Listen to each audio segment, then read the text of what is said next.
Okay, I'm recording now.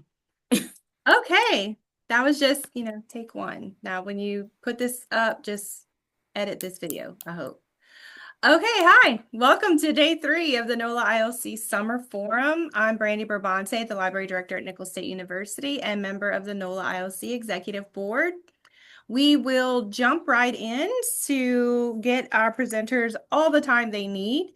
So up first, we have Ruth Galey from Jackson State Community College presenting Out of the Ordinary, Resumes, Professionalism, and Mock Interviews in the Health Sciences. So I will turn it over to you, Ruth. Okay, so I'm gonna go ahead and good morning, everyone. I'm very excited to be here. Okay, I'm using my computer at home that is a lot smaller than my work computer, but it will all work fine.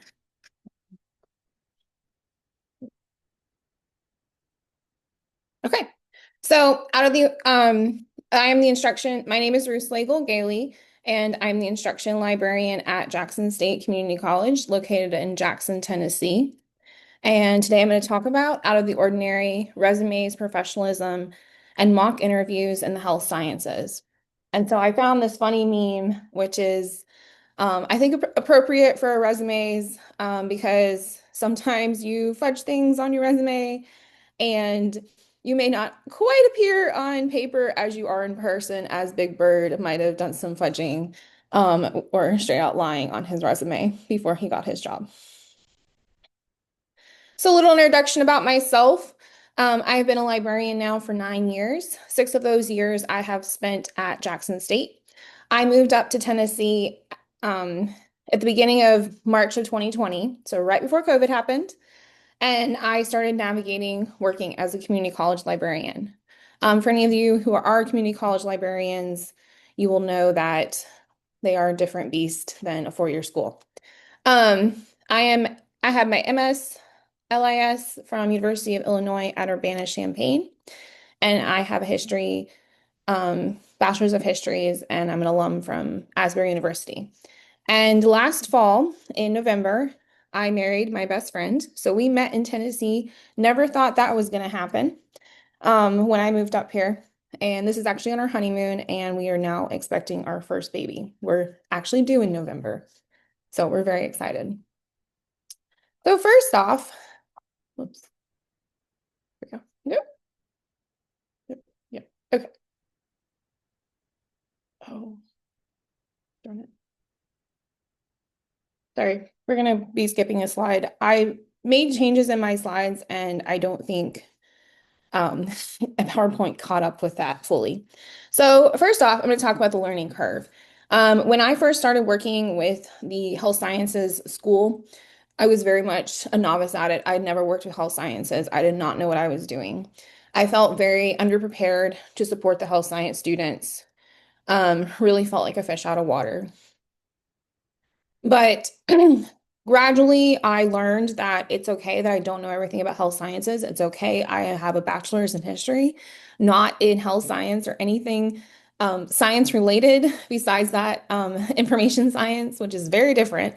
That it's okay. And I just need to harness the knowledge I know as a librarian versus what I lack. And also remember, it's an ongoing partnership, and so it's going to flow and change. Um, and then when I started working with the CMA program, I started looking critically at the differences between a health science resume and other fields and really have pinpointed exactly what the health science field needs versus, like, say, library science or history. Okay, so now Hi, we're gonna go back to Ruth. the slide. Yeah. Your slideshow isn't showing right now. Okay.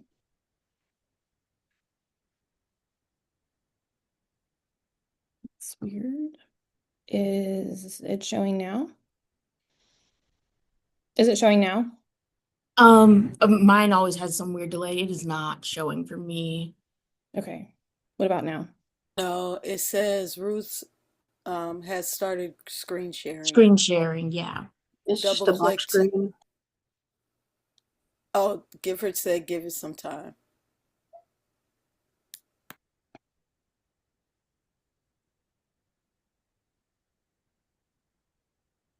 We did see the presentation before. We just didn't see it in slideshow mode and it wasn't advancing. Okay. Let's try it again. So stop share. Let's try. Oh, I bet it's doing this weird funky thing.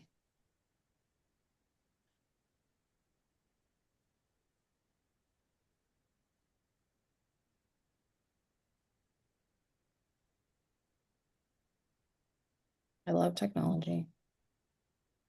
It is the worst. Hey, Oodalali. Okay.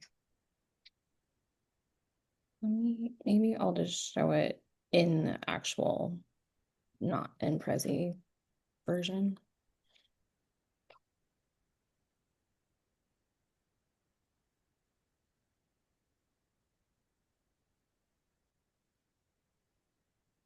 Okay, so y'all can see it, even though it's Yes. not in PowerPoint mode. Sorry.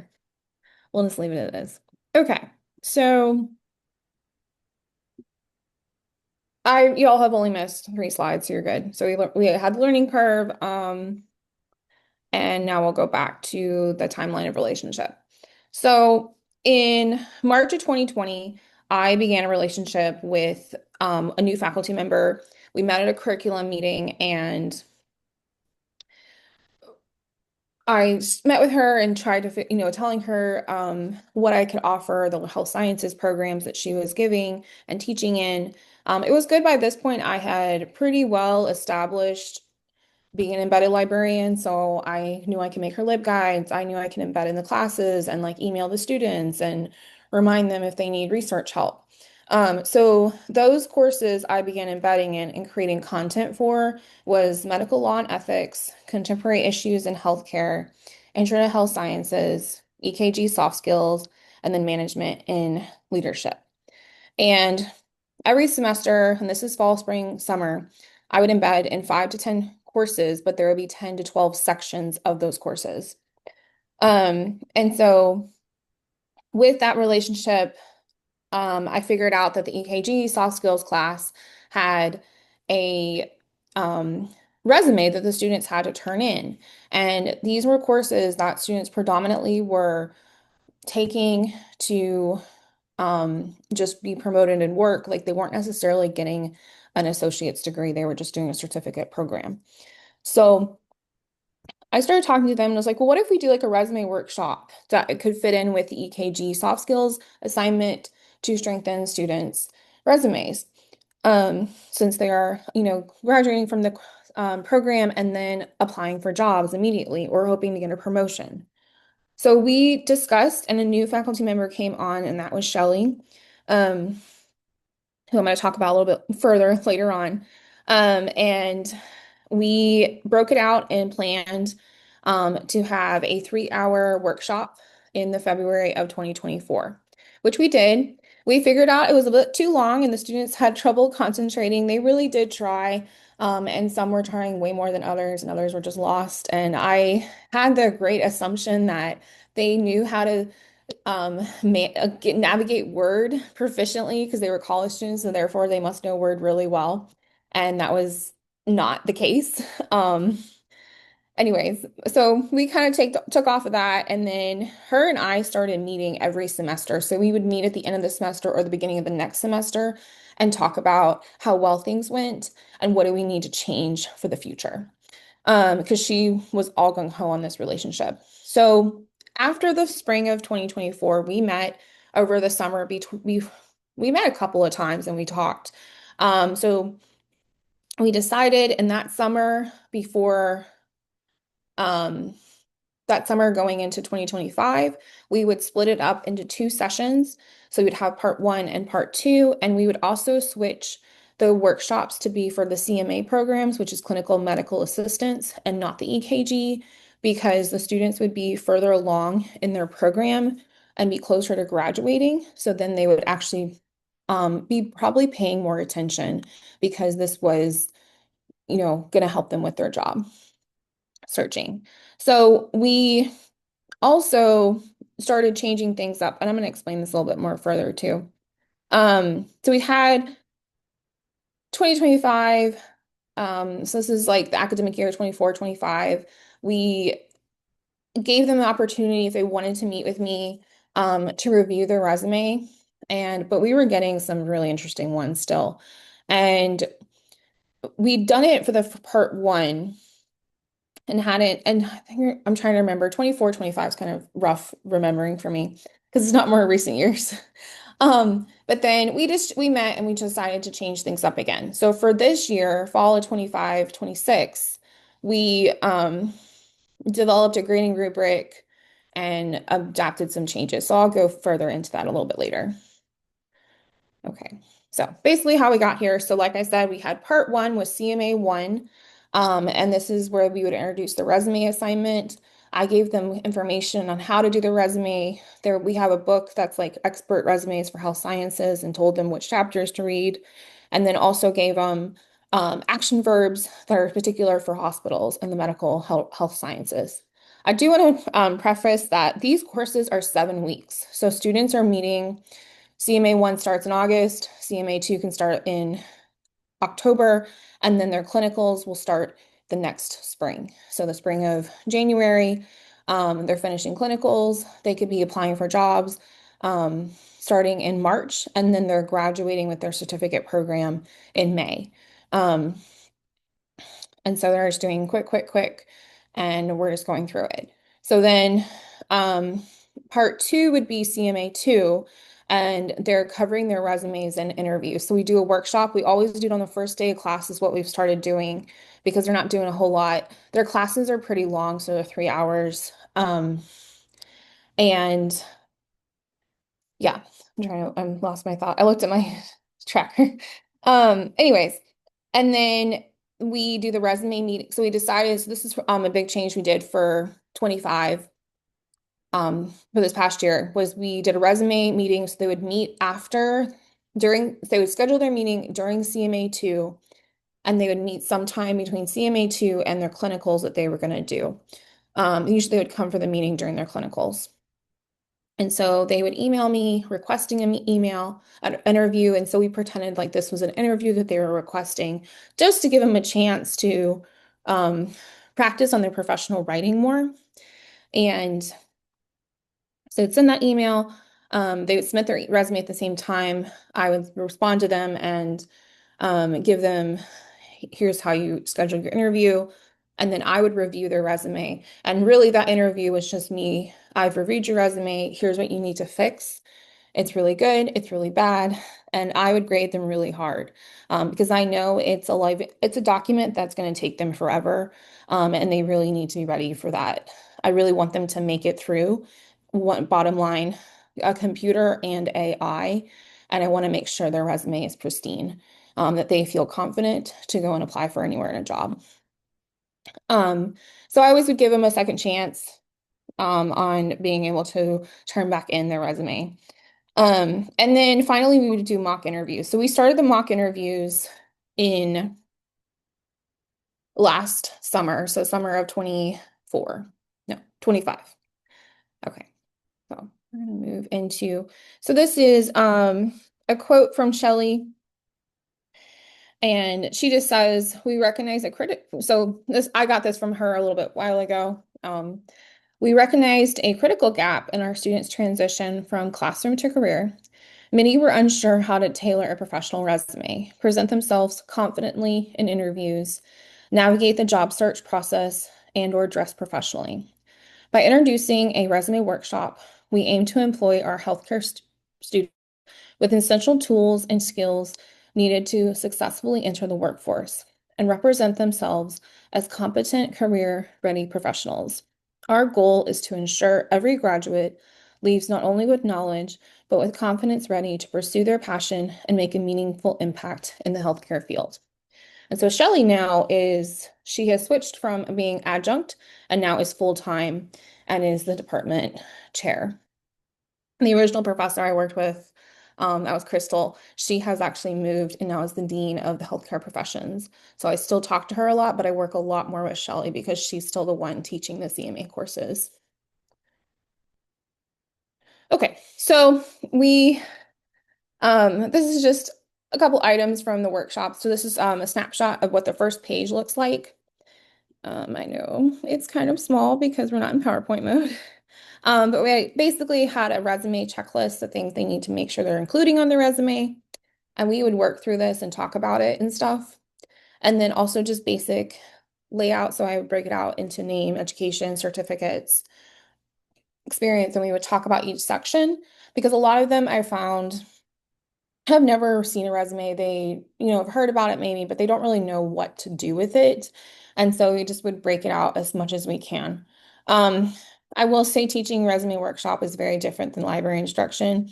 It's hard because it's information they have to give you, and I'm looking at more of the content, making sure they're having the content, and I do help them some with the writing of it, but then I refer them to our writing navigators we have on campus. But they have to come up with the writing, and I can only work with them so much if they aren't giving me their full information of what they need to put on their resume. I have been working on trying to come up with better examples for them because, again, it's a learning process for myself as well. So we did have some changes for the fall of 2025. So for one thing, we launched the library liaison program, and I'd already been serving the health sciences, as y'all can see. And so I just became their full-time or complete liaison librarian, which a lot of them were thrilled about because then they're like, oh, well, we can just go with you. We like you. We've been working with you for 5 years now, or 6 years. So you've been the one who's predominantly been in our back pocket. So that's been great. They've been really thrilled about having just their own librarian dedicated to them. And I do, with the health sciences in general, I do program specific orientations. And so I will go in and talk to them specifically. I just did the radiology one not too long ago. And so we'll speak to them. And we have about 11 health science programs, and I work with all of them in various ways. Most of the time it's orientations or research, but it's helpful for the professors because they just tell the students, go see Miss Ruth. She's our librarian. She'll help you specifically. The other big change we had was we started expanding this to all 3 of our cohorts. So we expanded to our Trenton campus, which is about 45 minutes from the main campus.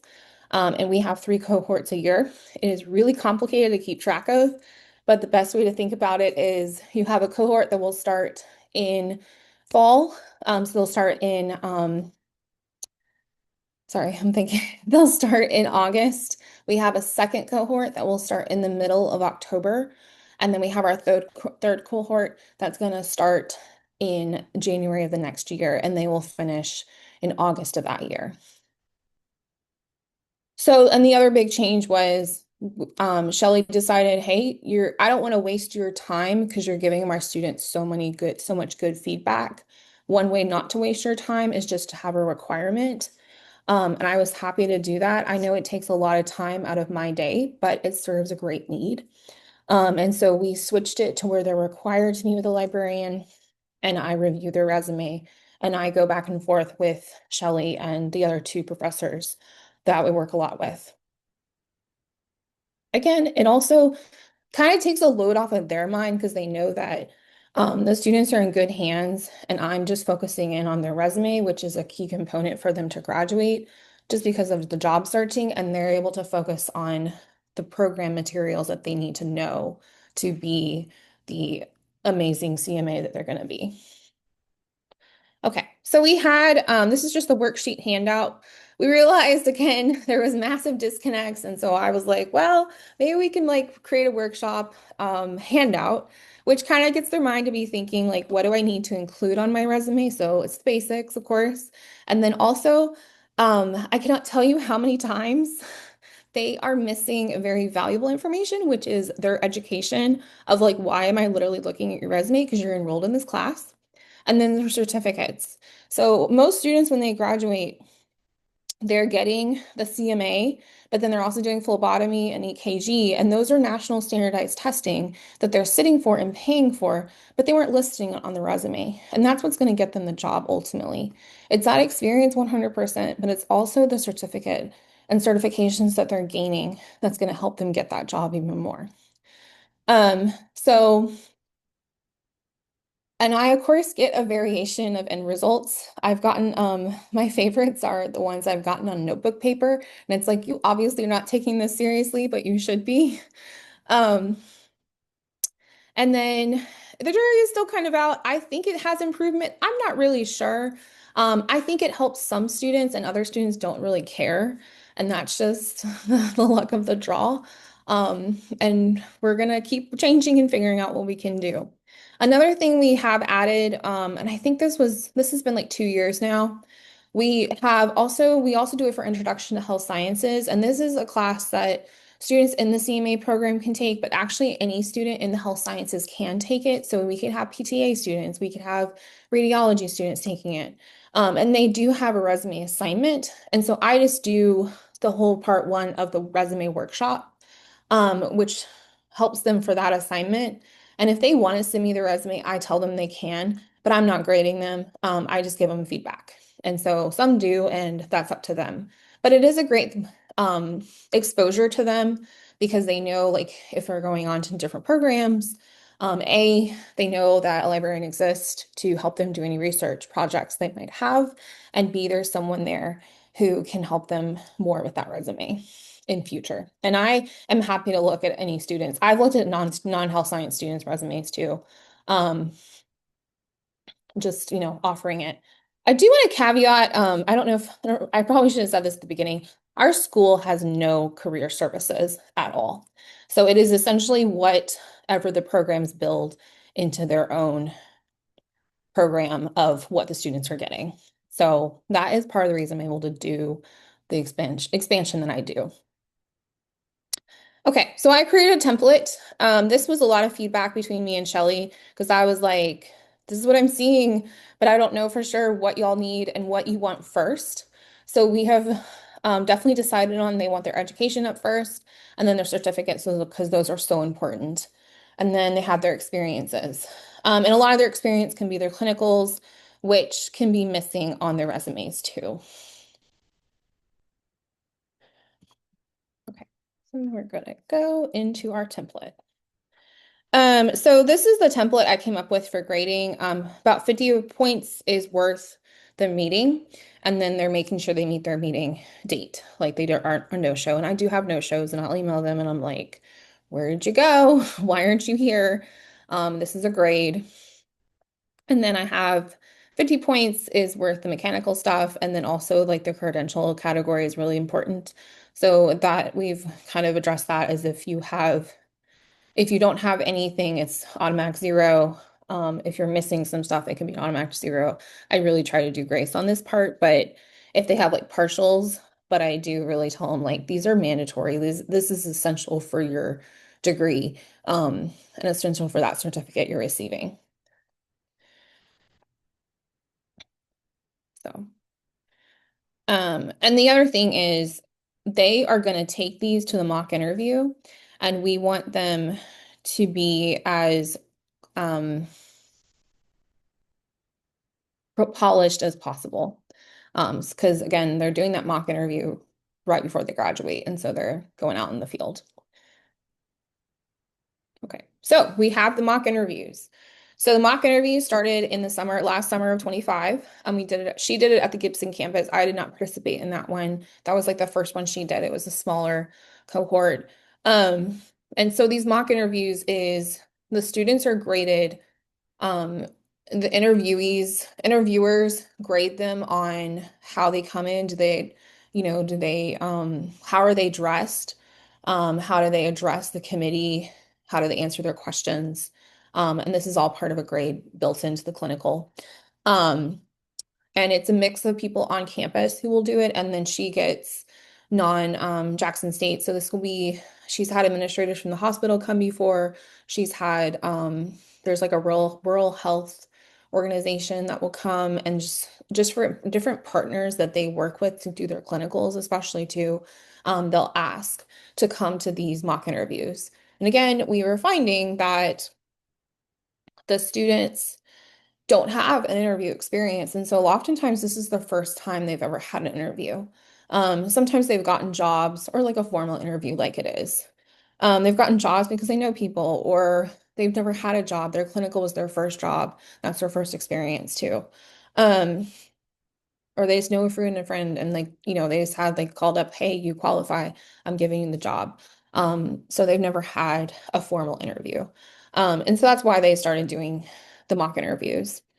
Um, so after I will say, so at the December one, we had, we call it Mock It Till You Rock It.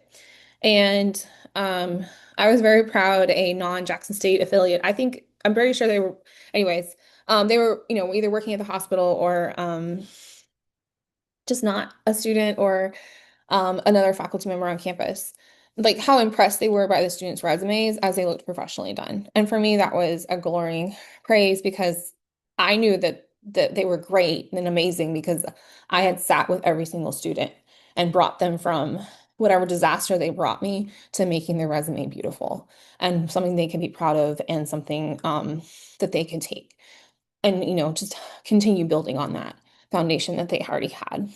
Um, so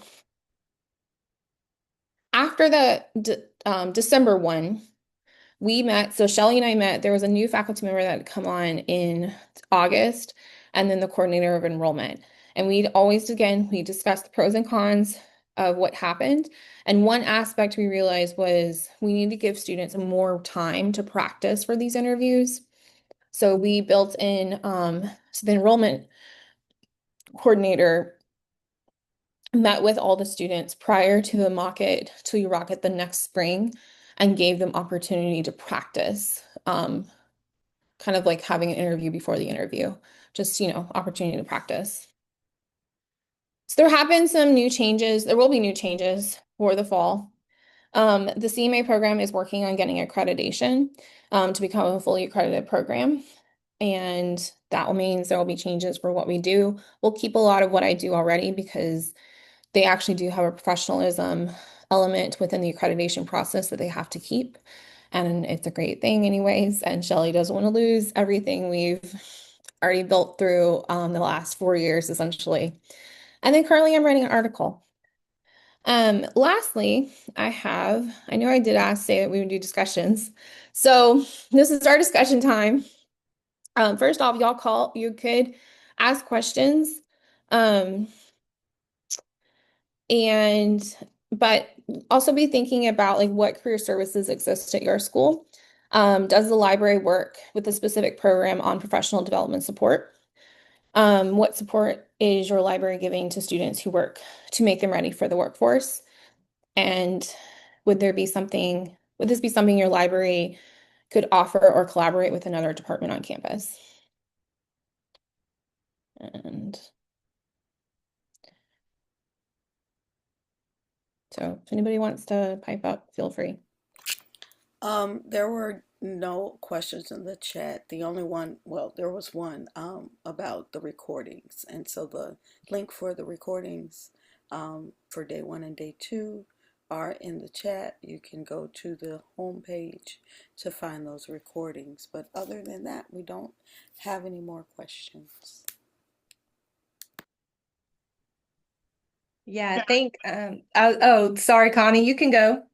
Well, not a question, just for your discussion. That's something that I struggle with here because we have a very, very small career services department that helps students with resumes.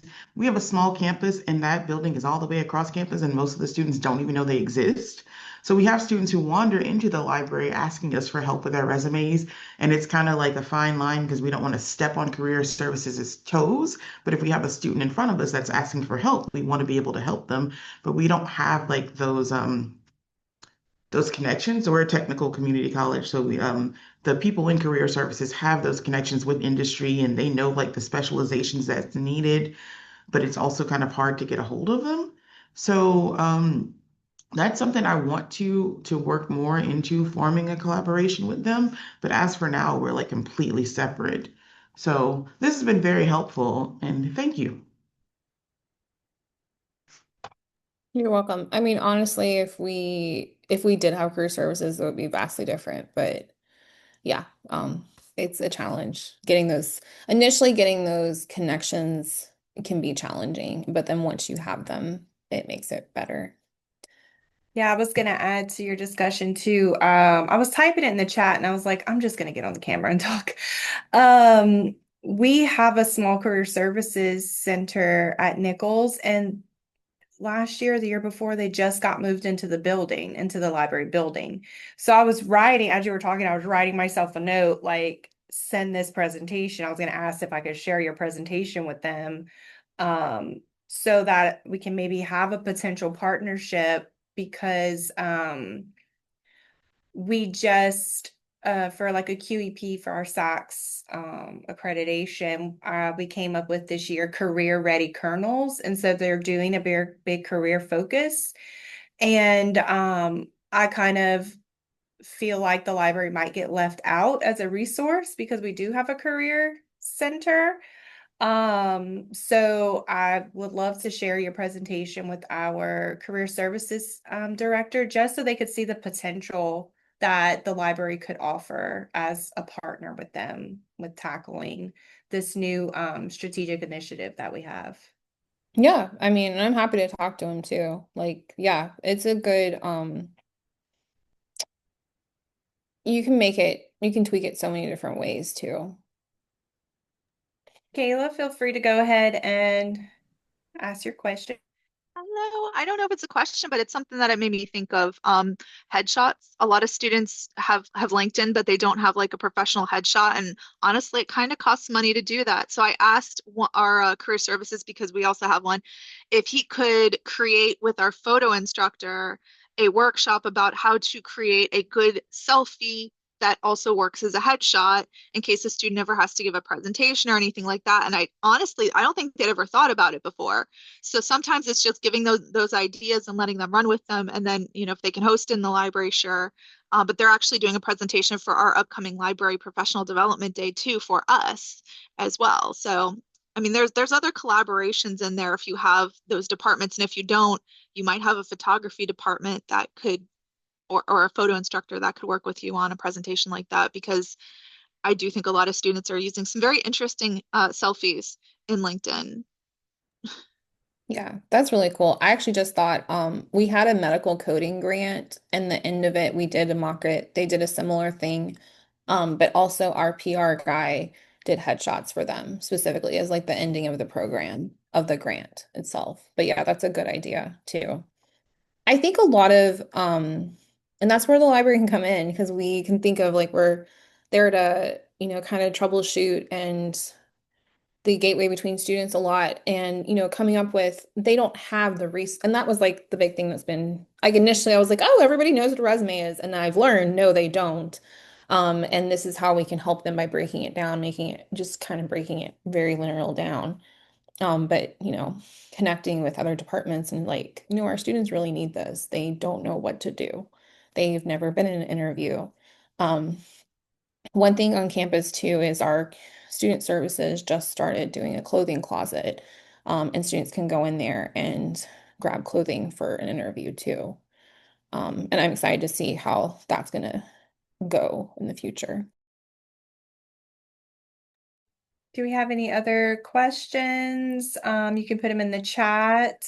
I did want to add from the public library side, we have had a couple of programs where we offer to the community professional headshots and resume assistance. And so I just want to also say it's just in general needed. People who are entering the workforce are needing these resources.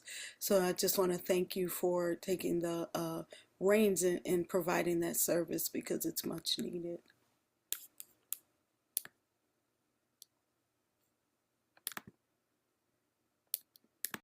Yeah, it's great finding that need. Another unconventional thing is since you guys don't have a career services center, maybe a smaller school, check with the other employees in the library. Somebody might have photography as a hobby.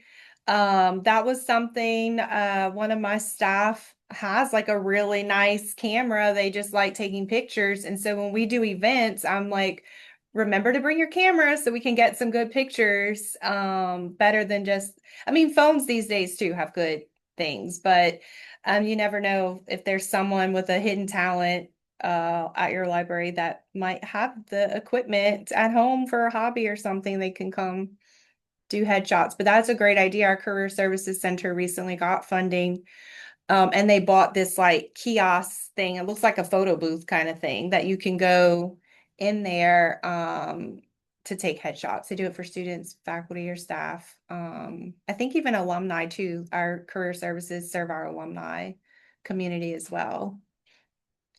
Anybody have any other questions? We still have about 5 minutes. If anybody wants to add to the discussion of how you may help with this type of skill at your libraries.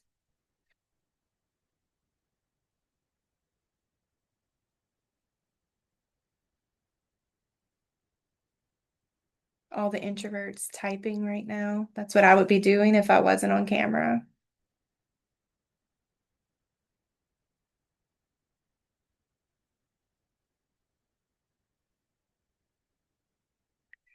Well, if you think of something, our chat monitor will pick it up in the chat. The feedback link for today's presentations is also in the chat. And I did forget to mention, but I'll just remind you again, that day 1 and day 2's recordings are on our homepage, on the NOLA ILC homepage, so you can go see that. And by the end of the week, you should be able to get to all of the recordings from this week. We can probably circle back to any questions if y'all have them for Ruth later, but thank you so much, Ruth, for your presentation. We're going to move on to our lightning talk next, which will come from Kayla Kuni and Mary Beth Isaacson from Pasco-Hernando State College on Read, Reflect, Respond, Building a Faculty Learning Community. All right, so Kayla and Mary Beth, are y'all ready? We are. Kayla, would you like me to drive the car for this? Yes, I Sure. was going to turn it over All to right. you. One of y'all share your screen. Okay. Can y'all see this? I can see it. Splendid. Excellent. Yes. All right. So thank you, everyone. My name is Mary Beth Isaacson, and I'm from Pasco-Hernando State College in Central Florida, outside Tampa. Kayla? Hi, I'm Kayla Kuni, and I'm working with Mary Beth at Pasco-Hernando State College again, outside of Tampa. So thanks for having us here. We're excited to be virtually with you in New Orleans. All right. Okay, so we've done our introductions and we're just going to go over our agenda for our project really quick.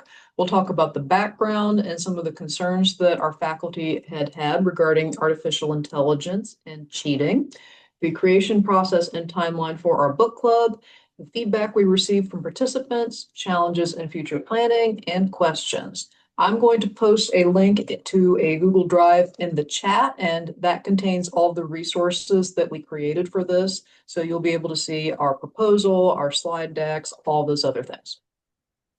All right. Kayla. All right, so the background of we have not done a book club at PHSC to my knowledge, ever. Like the libraries haven't really done a book club for faculty especially, but we were getting a lot of faculty concerns about AI. I'm sure for those of you that communicate with instructors in the K through 12 system, you probably heard the same thing if you're at the public library and you have the high school teachers coming in. Same concerns, right? We have faculty concerned about AI and students' academic integrity. Are students writing their work? Are they leaning on AI to do it for them? Other assessments. So for example, multiple choice and AI bot can very easily do questions for students so that we don't know necessarily if they're doing those on their own.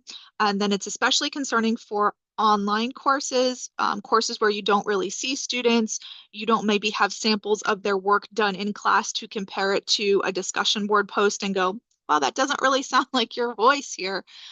So we had a lot of faculty that were expressing these concerns at department level, but also just to us at the library when they were coming in. And there's also some concern from faculty in the design of their courses. You know, the way faculty design courses usually is pretty standard from year to year. They're not doing these big overhauls, but AI kind of forces us to look at that. And it can be a little staggering when you look at all of this work that needs to be done and not even really to know where to start. So, and then that process of feeling very isolated when you're doing all of this work and not, like I said, not knowing really where to start, who do you lean on for some support? So the library director recommended this book, The Opposite of Cheating. It was just something she read for fun, because if you knew Ingrid, this is fun. And she recommended it to several faculty members. And the faculty member that enjoyed it the most was the, I think she was the then chair of the English department, or past chair of the English department. And she really, really loved it and thought that this book is something that everyone should read, and that this was something that we should really encourage people to read. And we were like, well, how do we do that other than say, hey, everybody, can you read this book? It would be great. So we thought of maybe this is a good opportunity to do this as a book club. And then the question, of course, comes up, well, who's facilitating that? And of course, we're going to look at the library for that, right? But again, for those of you that are thinking from the K through 12 context, this could work in a public setting too. So public librarians, think about this as your K through 12 instructors. You could promote it to them. So I just want to throw that out there because I heard a couple of people from public libraries. Mary Beth. Right. So this was all kind of a whirlwind project for us. We discovered the book at the end of the spring semester in 2025, and Ingrid, our dean, then library director, shared it with the English faculty at their annual meeting in May. So that's when we started thinking about turning this into a book club. In July 2025, our foundation agreed to purchase some additional print and digital copies of the book. I think all of our campus libraries do have a copy in print, and we're up to 4 or 5 digital versions thanks to the foundation. But the copies that they purchased in print were for the participants in the club. So we capped it at 25 participants, which was a manageable number in 3 different cohorts, and also not something super expensive. This book is maybe about $25 on Amazon, so that went a long way into getting their support. So the department that is now known as Academic Support Services is the group that was managing the project. That consists of the library, our instructional design team, and Academic Success Center, that's tutoring. So beginning in August, we started recruiting our facilitators drawn from that cohort of individuals, and then creating the discussion content. If you looked at any of the things that I posted in the Google Drive, those slide decks in there, they're basically just recaps of the book. As any of you who have ever facilitated a book club have possibly experienced, not everyone has the opportunity to read the book. So part of the discussion for each book club meeting was a recap of the chapter or chapters so that everybody could participate without feeling like I have no idea what's happening. Our instructional design folks built out the Canvas course shell. This was very important because as part of the project, each faculty member received, was it 8 professional development credits? And that counts towards their promotion package and all the other things that they have to complete as faculty members. And then finally, we surveyed the faculty to figure out what dates would work best and assigned them all to groups. Now, each group specifically had multiple facilitators from different campuses because you never know, there could be a power outage or maybe the internet's going to go down, and we didn't want anybody to be abruptly shut down for something like that. In retrospect, I think we would probably have made all the groups meet on Friday because that was by far the most popular choice. That's when we have the fewest classes. The Monday group, which was mine, for example, we started off strong with, I think, 6 folks, and then that kind of dwindled to maybe 2 as people got caught up in other responsibilities throughout the semester. So the first meetings were held in September, and by the time October rolled around, we had a tie-in presentation at our annual college-wide professional development event, and that was pretty well attended. And the groups continued to meet over the semester with the final reflection assignment being due in December. And then we were very fortunate that one of the book's authors, Trisha Bertram-Gallant, was the keynote speaker at our annual virtual professional development conference for faculty in February. All right. So this quote that's on the screen is from Jackie May. She is a professor of English, and she's actually kind of the person who inspired us to do this. This was what she wrote to our dean, Ingrid, right after she read the book. She was our strongest supporter right from the get-go. and we wanted to share her comments with everyone.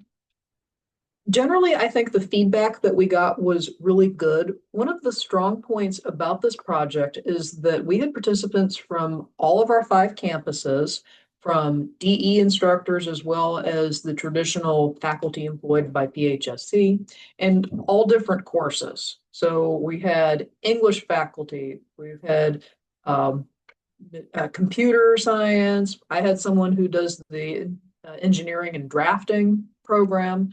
And it was a great opportunity for them to not only meet each other, but to hear each other's perspectives about that.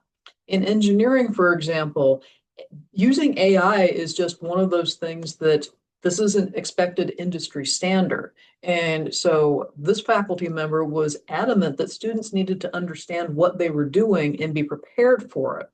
And that's something that perhaps a lot of the English folks who are focusing on writing and research and developing your own skills hadn't really thought of in that context. Overall, I think the feedback was very positive from everyone who participated in the group. Okay, back to you, Kayla. All right, so with any program, of course, there's challenges and planning ahead for the future. I would say one of the more significant challenges related to this book club, other than the fact that it's the first time we're doing it, was that we sent the initial recruitment emails to faculty while they were still out on summer break because we kind of had to get a sense of how many people wanted to participate. We had an idea as to what the foundation was willing to fund because they purchased those books and those faculty members were able to keep those books. So we don't have those books. They are with the faculty member. They wrote notes in them and whatever they needed. So that first round of emails was kind of low feedback. We did send an additional follow-up email right before the term began, but when faculty's on campus, and we did start to see some higher response then. Not all faculty, as Mary Beth mentioned, not all faculty actually completed the course. So several of them started to taper off midway through the semester, which is not surprising. I've hosted book clubs and that's just kind of typical. Everybody starts with the best of intentions and then life happens. As the final project, they did have to write a brief reflection for those PD credits. And I think we only got a handful of folks that actually finished that. And they did submit that writing reflection in Canvas. So it was something that we could track and prove like these people attended the meetings and they also completed this short reflection. One of the clubs, as Mary Beth mentioned also, was a little small. The Monday club was a little small. We had one club that was kind of like the Goldilocks club the Friday afternoon, but Friday morning was almost too big. So we were at the point where we thought we might have to just do 2 breakout rooms and separate them in half because it becomes a situation where 1 or 2 people monopolize time unintentionally. They have a lot of great things to say, but when you have a club of like 14 or 15 people, that can be a lot. Especially in an hour. So we would probably look at doing that a little bit differently if we had to do one time or 2 times. And then if the group is big, do 2 breakout rooms and separate them in half so that everybody gets a chance to be heard because the ideas, as Mary Beth mentioned, were phenomenal depending on the discipline of the instructor. We also hope to engage, and I just want dual enrollment faculty. So when I say DE, dual enrollment faculty, those are the faculty that teach college credits at the high schools. So those are the students that are dually enrolled in high school and college at the same time. They were able to attend the Friday afternoon meeting because it was kind of after their work day at the high school, but it was pushing it really close. So we might actually even look further in the afternoon to potentially include them as well, because we do have a lot of DE faculty that we want to engage in stuff like this, and they were excited to be involved. And then finally, we thought that the whole commitment of a book, while it's not massive, you know, having something like this one on top of grading for 150 plus students, it can be a little overwhelming. So we thought it might be a great idea in the future to, instead of focusing on a whole text, to maybe look at articles and maybe select articles based on the interest of the attendees and see if other attendees might want to get the experience of facilitating some of these clubs. Just to share that leadership opportunity. We're not the ones that want to take it all, but maybe if this is something that faculty wants to do. And I also want to point out at the beginning, when we started this endeavor, we do have a Faculty Development Institute, which helps with PD. There wasn't anybody really leading it at the time. There is now. So there's somebody that's actually talking about potentially doing a book club with the faculty. So she was like, I'll let you know what we want to do so that we're not stepping on each other's toes. but she is still quite supportive of us doing our own thing, a different text than what she's doing. But we have to keep that in mind when we schedule things as well. Are two different books going to overwhelm faculty in 1 year? And I think it might. I think it might. But we do have a book that we're looking at for this coming year related to UDL, and it's written by James Lang, who wrote all kinds of books. But yeah. Oh no, it wasn't written by James Lang. I'm sorry. We were looking at this one too. Distracted, because I got distracted for a minute there. But UDL at Scale is another book that's coming out in August, and I'm on pre-order for that. So we're looking at a few different books to potentially that would appeal to faculty, but ultimately, we'll see what happens with our Professional Development Institute for faculty first. And I think we are up to our questions time. So if anybody has any questions about anything that we shared, feel free. I'm going to pop the link to our resources in the chat one more time. Okay. Thank you so much. This was so interesting. I have everything pulled up so I can share with our provost. They were trying to do something kind of similar last year with a keynote speaker on AI and requiring all faculty to come and ordering his book and things like that. But I don't know how far they got in the process with trying to create a book club. So I appreciate this so much. Thank you so much for sharing all these resources with us. Sure thing. And it was UDL at Scale by Thomas J. Tobin. He's written some other impressive books, as has James Lang.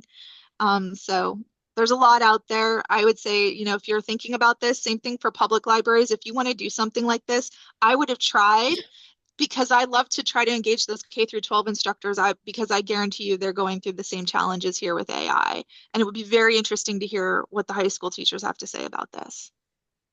Yeah, and for those public library folks who are just looking for ideas for a regular book club, not necessarily something related to AI or education or information literacy, hopefully these resources will help you as well. It could be something done among your city or county departments, for example. Both Kayla and I used to be public librarians before we went to PHSC, and so we do have some experience with that, and that kind of guided how we structured this book club, including my very horrible experience with a participant who took over and totally derailed a meeting, and it was bad. So I vowed never to put anyone in that kind of situation again. But thank you for having us. We appreciate it. And if you want to reach out, I'll go ahead and put my email in the chat as well. We always love to answer questions. But thank you for having us. Thank you very much. Any questions, anyone? And again, lots of praise for you. If you think of something you would like to ask and type into the chat for Kayla and Mary Beth, feel free to do so. We are going to roll on to our next presentation, which will come from Anna MacDonald from Northwestern State University. Anna will be discussing creative connections, faculty growth through interdisciplinary collaboration. So Anna, are you ready? I think I'm I ready. think so. So Good go morning. ahead. I'm going to turn it over to you. Okay. And I'm going to go ahead and start showing my slides. Let me make sure that my slides go up. Okay, let me know if you see my slides. Yes. Okay, great. And okay, all right. I'm going to go ahead and get started. I'm going to turn my camera off because that just distracts me. So hope y'all don't mind. Okay. I'm Anna Tapia MacDonald, and I'm the head of information literacy, library instruction, and reference at Northwestern State University's Eugene P. Watson Memorial Library. Before joining the main campus, I worked for 9 years at the Leesville Fort Polk Extension campus. I have to say I don't miss the drive. I received my Bachelor's of Arts in Art History from Louisiana State University and a Master of Library Science from Texas Women's University. When I'm not at the library, which isn't often enough, I enjoy photography, painting, and writing children's stories. I also have 3 doggy fur babies at home, and they keep me busy. So now that you know a little bit about me, let's go ahead and get started. Okay. Interdisciplinary collaborations are meant to foster faculty creativity, mentorship, engagement, and professional growth. Over the last year and a half, I was part of 2 uniquely different collaborative projects. Both projects were made possible through grants. Momentum was part of a faculty learning community, or an FLC. The Momentum Scholars Program was a statewide initiative to increase access to resources around teaching. The purpose of FLCs is to give small groups of faculty, typically 8 to 10, the opportunity to engage in sustained, meaningful conversations about teaching and learning with supportive colleagues from across campus. These can be across departments or within a single department. The second project, called Move Echoes of Self, it was initially proposed for funding with the 2025 COAS Research and Scholarly Activity Grant, which specifically supports faculty and student research, creative works, and scholarly projects within the College of Arts and Sciences at NSU. The project received additional funding from the Center for Research, Education, and Artistic Teamwork Exploration, or CREATE, from the Dean of the College of Arts and Sciences, who was also part of the MOVE team, which doesn't hurt. This project included a much larger group of faculty and students. And research shows that faculty who engage in FLCs have more confidence in their teaching, a better understanding of how their students learn, and are more willing to try pedagogical approaches in their classrooms. Participation in FLCs has also been shown to increase scholarly activity and feelings of belonging at their institution, as well as increase feelings of connectedness between students and faculty. And this is the book we were reading in Momentum. So we read the text Small Teaching, Everyday Lessons from the Science of Learning by James M. Lang. And we could receive the book electronically or a print version, depending on what you preferred. The program started in February and went through May, during which we read 3 chapters in preparation for each meeting. We attended regular meetings every 3 weeks, virtually or in person, where we discussed the chapters and what was meaningful to use in the classroom or not. Also, many faculty members shared their current methods and what they'd previously tried that worked well or didn't, and then we discussed why. It was a great way to have an open dialogue with experienced faculty.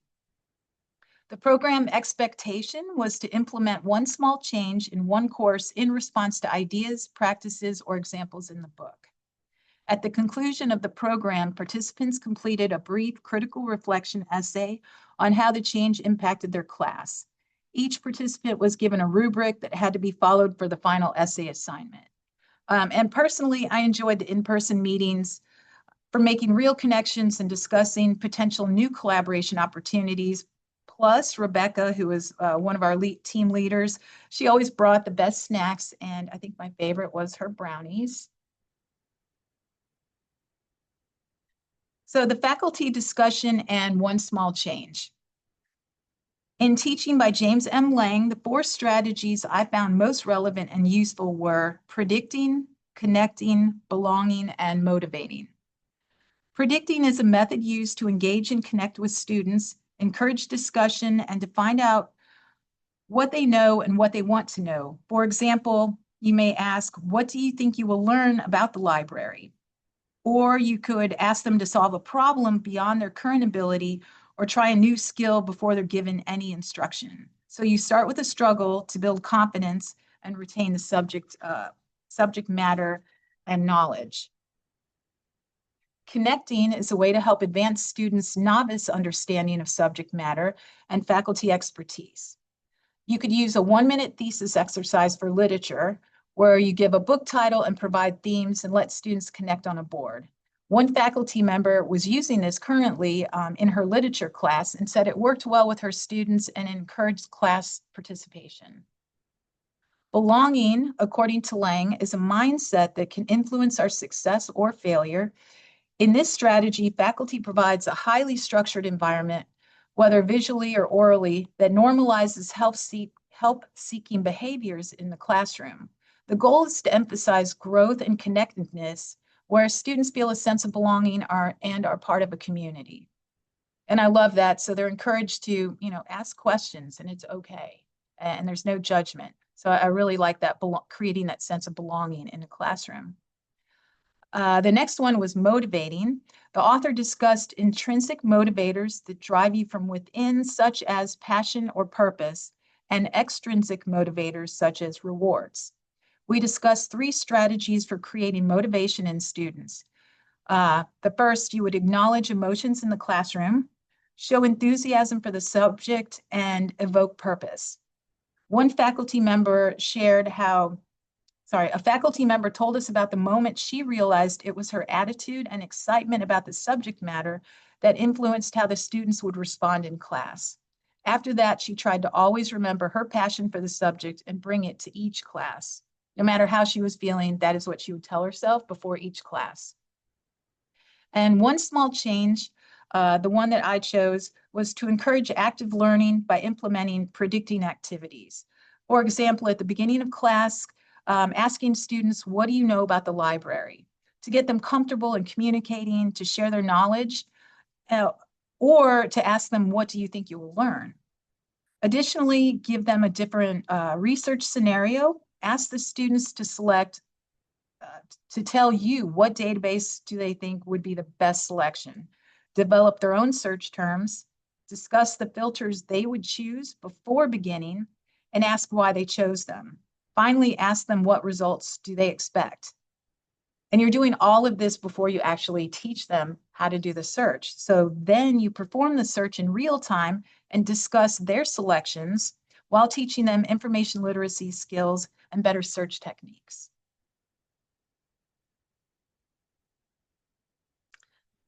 Okay, moving on to the next project. This was completely different, so it was a really fun couple semesters that I worked on these projects. This one was called Move, Echoes of Self. We actually went through several titles throughout the semester before the group decided on this one, which better reflected the performers and the multisensory experience.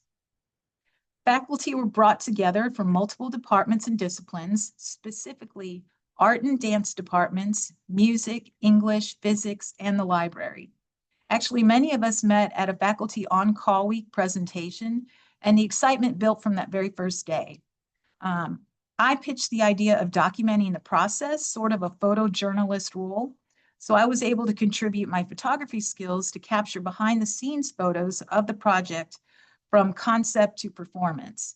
And I was also asked to be a part of the storyboarding group, which worked as a liaison between the different disciplines by crafting a story that worked for sound, visuals, and the dancers.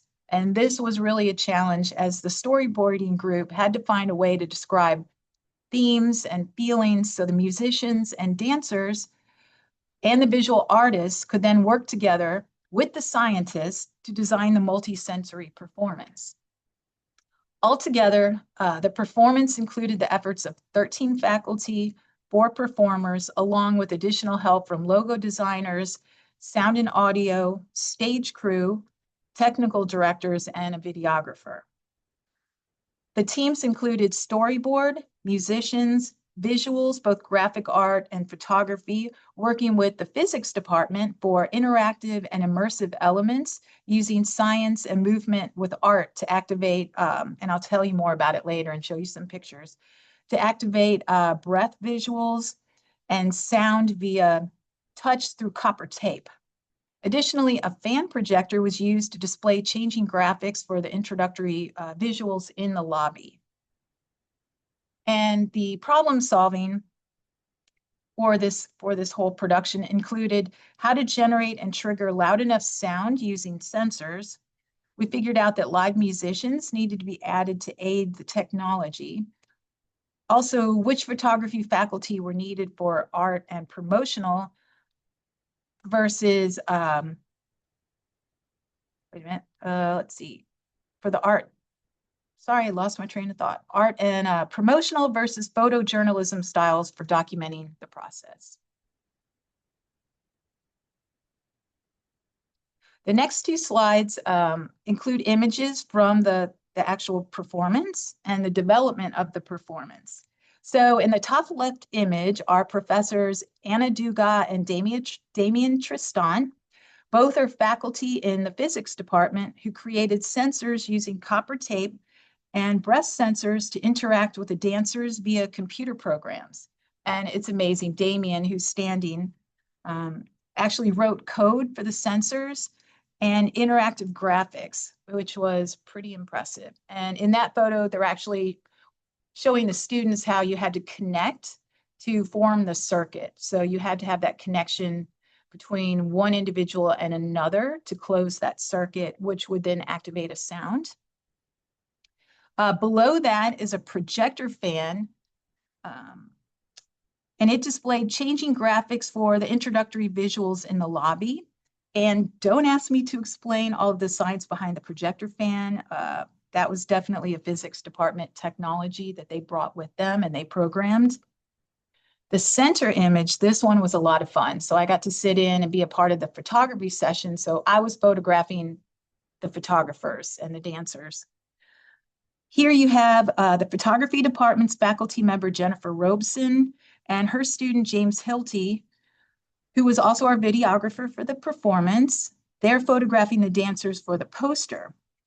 And what was a lot of fun is they also experimented with multi-flash photography, which uses rapid bursts of light to record moving subjects in a frame.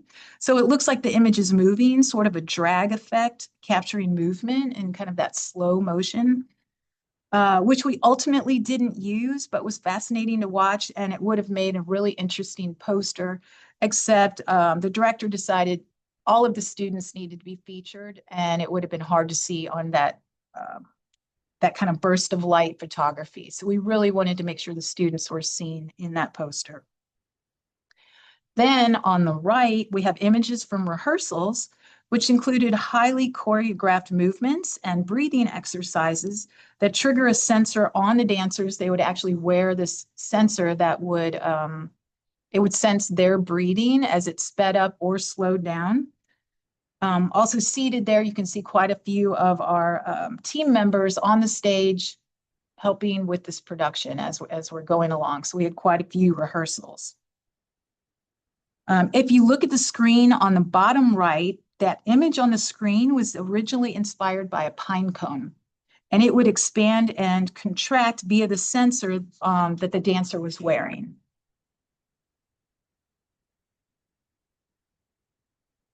And these are some more images from one of the actual performances. The top left photo, you'll see some of the MOVE team members and Dr. Fran Lemoyne, who is the Dean of the College of Arts and Sciences. And in that picture, you'll see audience members, the ones that are kneeling down, they're actually experiencing and playing with that copper tape.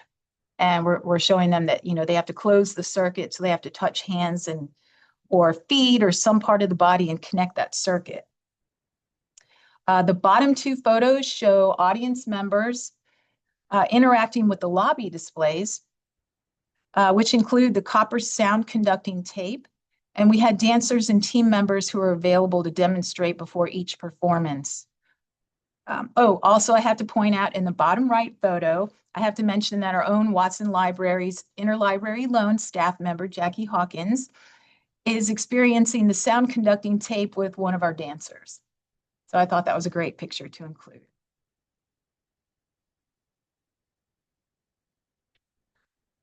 So connections and lessons learned. From participating in learning communities, I gained insight from multiple disciplines, discovered new teaching practices, created a faculty community with shared successes and challenges, and made connections and future collaboration opportunities. And the key takeaways from both of the projects, I would say, is collaboration. It's exciting. It inspires new ideas and generates creativity in other areas. It builds a strong team with unique strengths. I learned to navigate different communication styles. So some of us were better at texting, others email, some in person, myself included. I was the one who needed some reminders because sometimes I'd forget, so you'd have to give me that little poke to get me going. Additionally, we learned how to improve weaknesses. For example, in the program or with team members, we ended up moving some people around. Then for problem solving, we'd use the strengths of faculty from potentially other creative or scientific teams. Because with this kind of experience, we're always running into different issues. We also decided to add an introduction to the program after the first performance. That was kind of a trial and error. We realized that the audience really needed to know, we didn't want to over prepare them, but they needed to know a little bit more of what they were going to experience. So, but we didn't want to take away from that immersive experience. So that was kind of one of our improvements, and I thought it really worked well after that. Through the project, we discovered that each team member brought unique knowledge, skills, and strengths that enriched the collaboration. While the work was challenging and often intensive, it was also incredibly exciting and rewarding. I learned so much from working alongside both scientists and creative professionals, gaining new perspective and insights from each. Ultimately, the experience was rewarding, not only for our team, but also the audience and community members who engaged with the project by meeting the dancers and researchers, asking questions, and interacting with the technology firsthand. Seeing that level of curiosity and connection and enthusiasm made all of that hard work worthwhile. And I can't wait for the next opportunity to collaborate. So that was a lot of fun, and I really enjoyed the program. Here's my references. Really, it was James Lang's book and the FLC toolkit. And that's it. Mine was actually a little bit shorter. So thank you all. And I'll stop sharing. That was So thank you. I ended quickly. That was so interesting, Anna. Does anyone have any questions? You can put them in the chat, or if you want to just hop on, discussion, comments. Like I tell my students, I'm not from the South. I start talking fast sometimes. I'm like, y'all tell me to slow down. Well, I thought, like, I was just so intrigued. I haven't joined any faculty learning communities. I guess one question I have while people are thinking is, how did you from the library get involved? Like, were you recruited? Did you volunteer? Like, how did you hear about these opportunities? I think that's what's really been helpful, being an instruction librarian and working just across campus. It's meeting these different professors from so many different disciplines and getting invited in. I guess my answer for most people, I just say it's probably going to be yes. I will probably say yes, and I'll dive right in and just do it. And so I think that helped, just having friends and faculty from different areas on campus. And then through these FLCs, meeting other people that I never met. Maybe I saw them across campus, but getting a chance to talk to them, and then we start making more connections. Yeah, So, that's yeah, great. it was faculty on call for one, and we all someone brought, one of the dance instructors brought this really unique idea, and our table was excited. And then more people were coming over, and it just kind of grew from there. That sounds awesome. I'm always trying to get the library more involved in stuff. It seems like we're not asked, like, or invited in a lot. I'm just having to try to put us in there. So I figured I'd ask that question in case anyone else was in that same boat as me of trying to always say, we exist. Hey, invite us. Come. Yeah, we run into that. You kind of get forgotten about a little bit, like we're Right. there. We're all, we're the library, but yeah, it's hard. Yes. Does anyone have any other questions? I would like to take a very quick break before our next interactive session. If you need to refill your coffee, do some other things. So then we'll have Holly and Connie. I will get them preparing in the background. They have a great interactive session coming up. We'll take a quick break. If everyone could just make sure you're back by 11:30. We're going to start 11:30 on the dot. See you soon.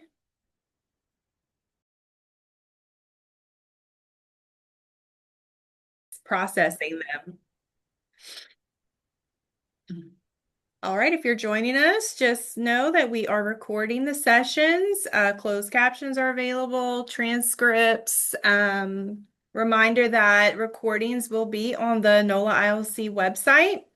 You can already get day 1 and day 2 recordings by going to our website. We will get started in 1 minute, like the 1-minute warning.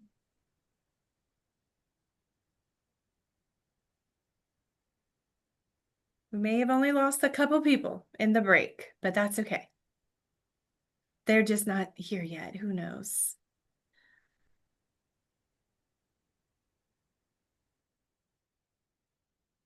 The link to our website is in the chat if anybody needs it. You'll want to save that and get back to all of these recordings.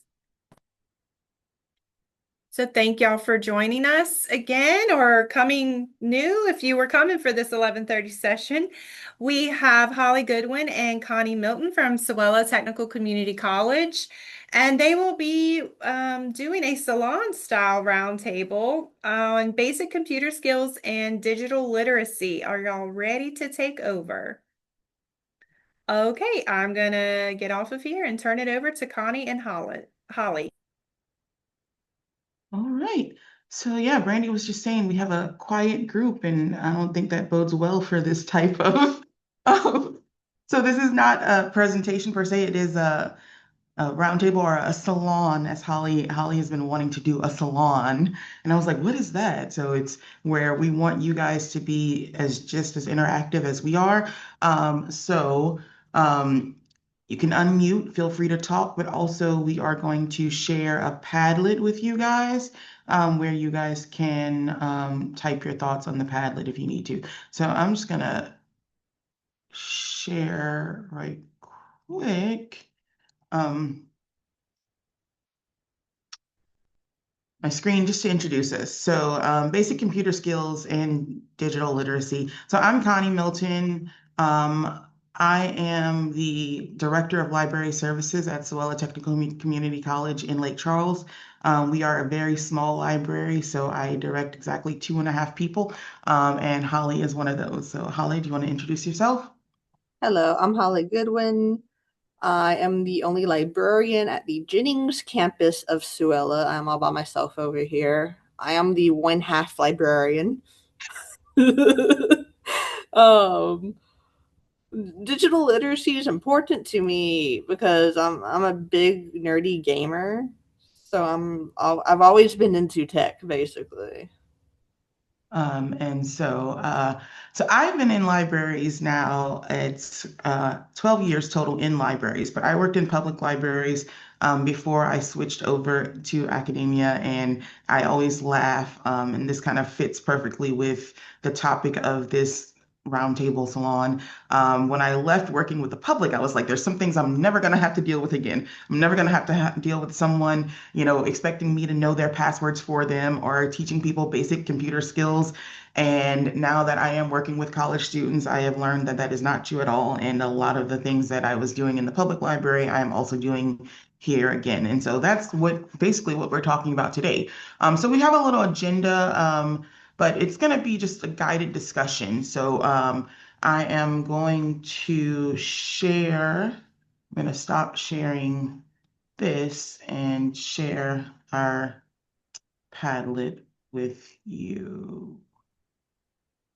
I think we dropped a link to it in the Yeah. chat. It's called My Stellar Sandbox with a smiley face after it.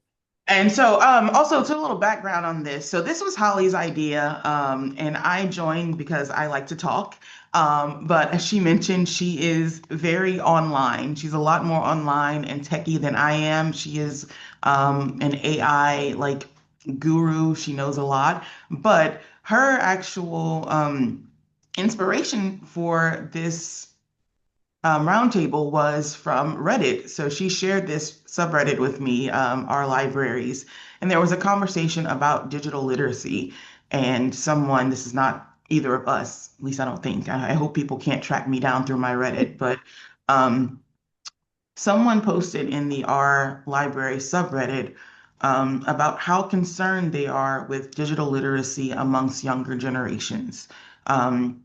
We all have this idea that this new generation that's coming into college they're born with technology basically attached to their hands, right? And that's part of the issue that we have is that they all have smartphones and tablets and video games and all of these things. And a lot of them don't know how to use a computer. And they get to college and they are faced with all of these, expectations. And we're trying to figure out how to help them meet them. And there was one comment that I thought was particularly funny, and I don't hope it's not offensive. But they basically said that their Gen Alpha kids, high school graduates, are coming in with the same skill set as the boomers as far as technology. And so there's a big gap in the middle with us millennials and Gen Xers. And a lot of people, though, don't have the basic skills. So, Holly? All right, this is our Padlet. This is a free answer whiteboard. You can write on it. I see some people struggling, I think. So it's on the far right-hand side. You can see the sticky note or the text box. You can pick either one of those to respond if you would like to the icebreaker question, which is, what's the weirdest thing you've ever seen someone try to do with a computer? Connie, go ahead and type into it so they can see how to do it. Like, move your mouse over where it goes and write your answer. Yeah, this is Brandy. I'm gonna be honest. I was like, I forgot how to use a Padlet and I didn't know how to type on the sticky note. So I don't even know if I did it the right way. You see where Connie is clicked at? It's those sticky note right under the text box. You can do just a text, or you can choose a sticky note, pick a color, put down your sticky note, and then start typing. This is also a free answer salon, so y'all can unmute and talk also after we ask the question. So if you don't want to type, that's okay. Y'all can talk if y'all are brave. This is for the introverts. Yeah. Padlet's for the introverts. If you like to talk like me, unmute yourself, feel free. It's an open discussion. So it's the weirdest thing you've ever seen someone try to do with the computer. You know, they have all the jokes for people that work in public libraries and all the things people ask them to do, like, find them a real photograph of a dinosaur or stuff like that. I've had some of those moments. I've had someone who's asked me and gotten really upset that I couldn't print out a video for them. And I'm like, do you want me to like print it like frame by frame? We can't do that.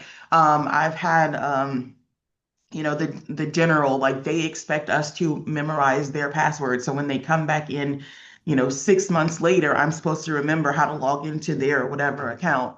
But we do see some of the same things with our college students, like everything's a touch screen now. So they'll come into the library, sit down at a computer and start, tapping on the screen because they're so used to everything being a touch screen.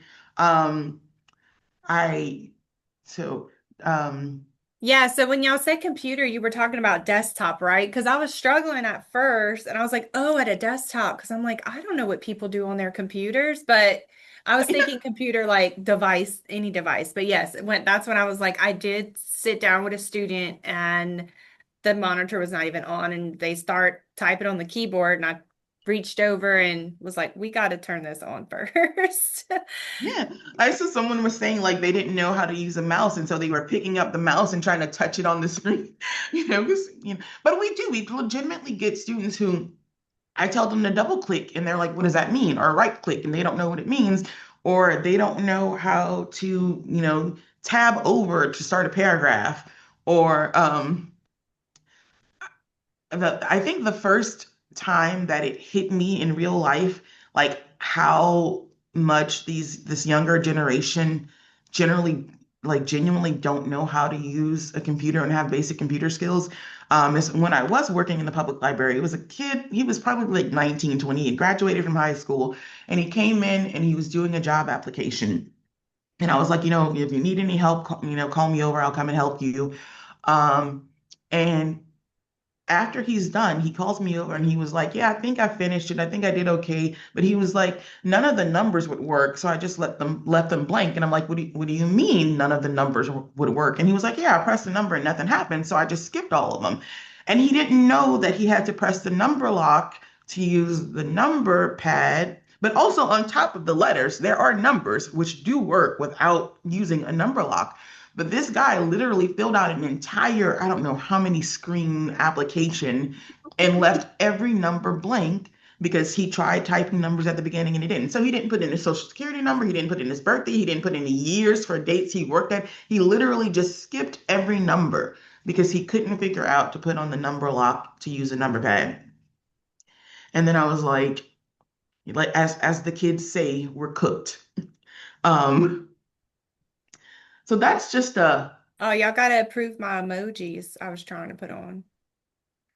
Oh wait, emojis are not approved. I didn't see any. I don't know. I could see emoji. Oh, I see an emoji. It Yeah. says awaiting approval on my end. I don't. Oh. Oh, here we go. Here we go. Approve all. There you go. Y'all can do anything now, I think. Oh, there's more than one screen. Oh, never mind. Yes. We're moving. So we're gonna we have Padlets with different questions and we are gonna have a discussion. So so this is just an icebreaker. If anyone else has any interesting experiences you've had that kind of just made you go, wow, we really need to work on this. Can I just interject? I'm listening to your stories and I feel very lucky because I thought I had stories and I'm thinking I didn't have anything. So I've been very lucky.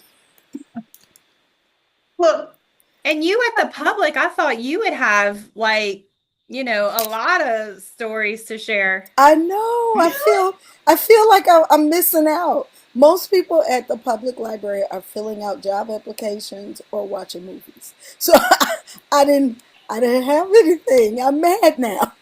I need to go to your public library because I'm telling you. Now, I had a look. When I tell you, I had an older lady. She was probably in her 60s. She was very sweet.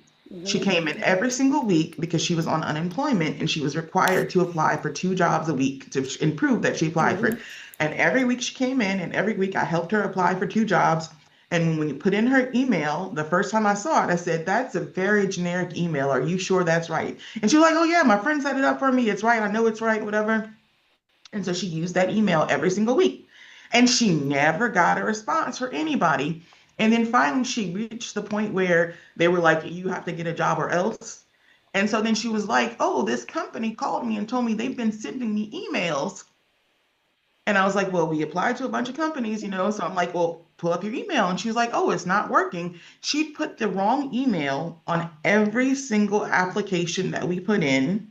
No. And then she demanded of me that I get her those emails. And I'm like, man, I can't get you some emails that were sent to someone else. And I warned her. I was like, because it was like first name, last name, no numbers, no dots, no nothing. I was like, I don't think that's your email, I've had some interesting. Trying to print from phones. I see some people are putting some interesting things. All right, sit and start typing with the monitor off. Yeah. Had some. All right, so now that we've broken some ice, Holly? All right, so we're going to need y'all to manually move to the next Padlet screen. To do that, on the left-hand side, you have the vertical list of slides. Just click number 2 to follow us. I see some people there. Okay. All right. So what is digital literacy and why is it important?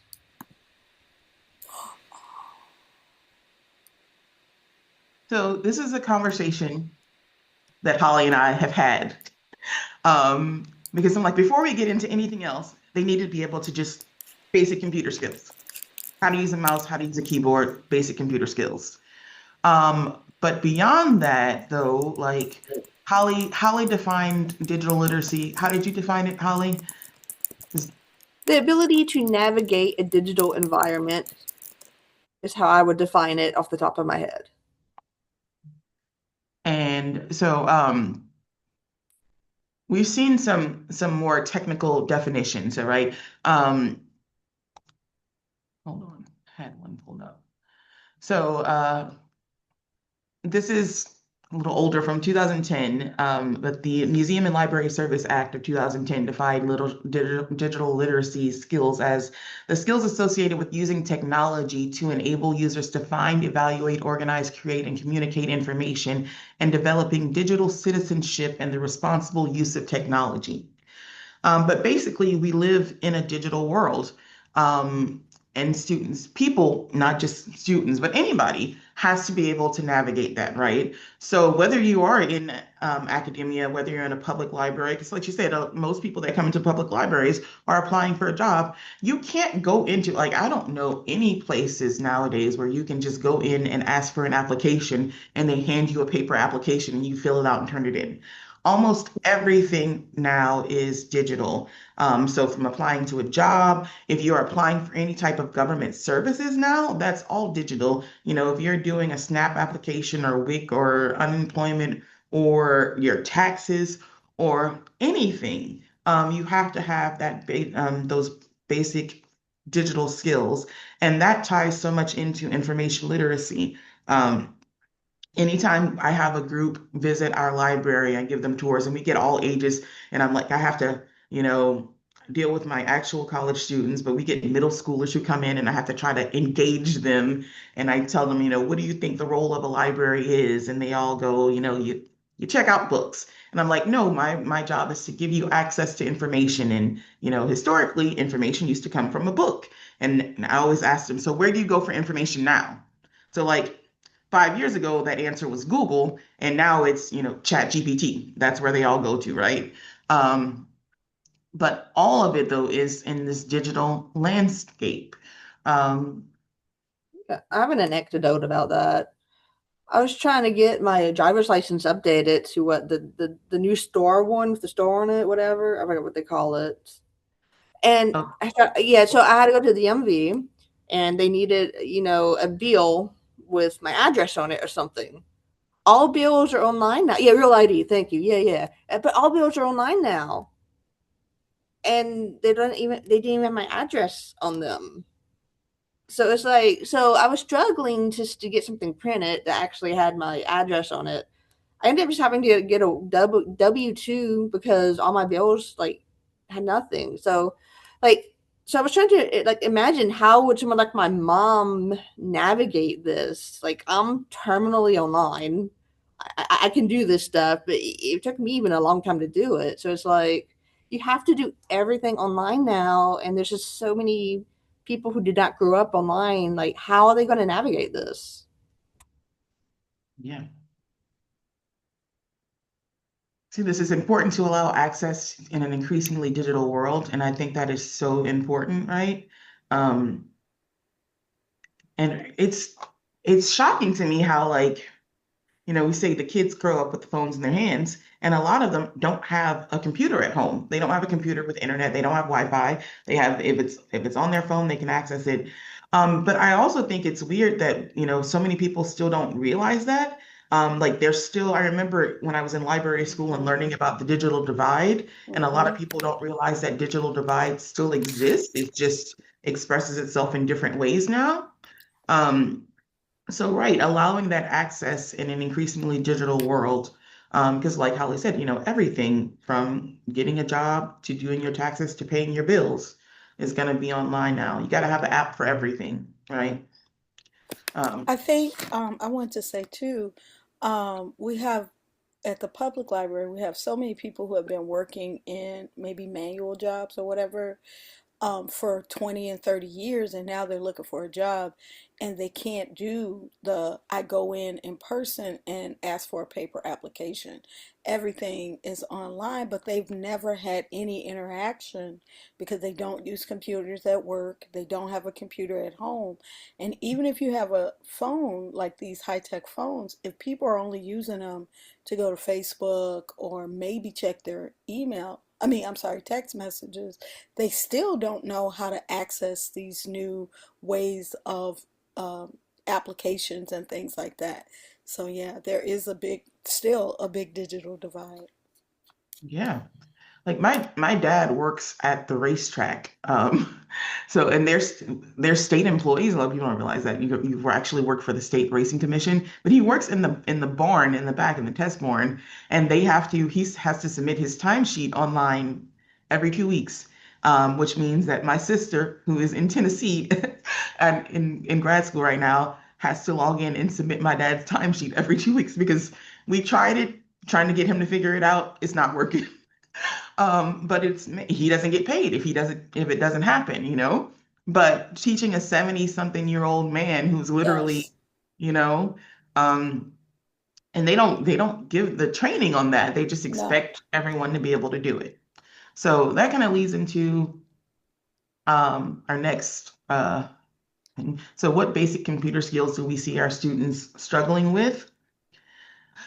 Ooh, that's a big one. Not understanding Mac formats, don't work on non-Macs. Um, Oh, That is like the bane of my existence when a student walks up to the desk with the Mac, and I'm like, I can't help you. Um, Saving on the cloud, and so, oh gosh, there's so many things that are expected of our students, and so I love that we're having this forum where we have people who work in different types of institutions. We have people in public libraries, we have people at universities.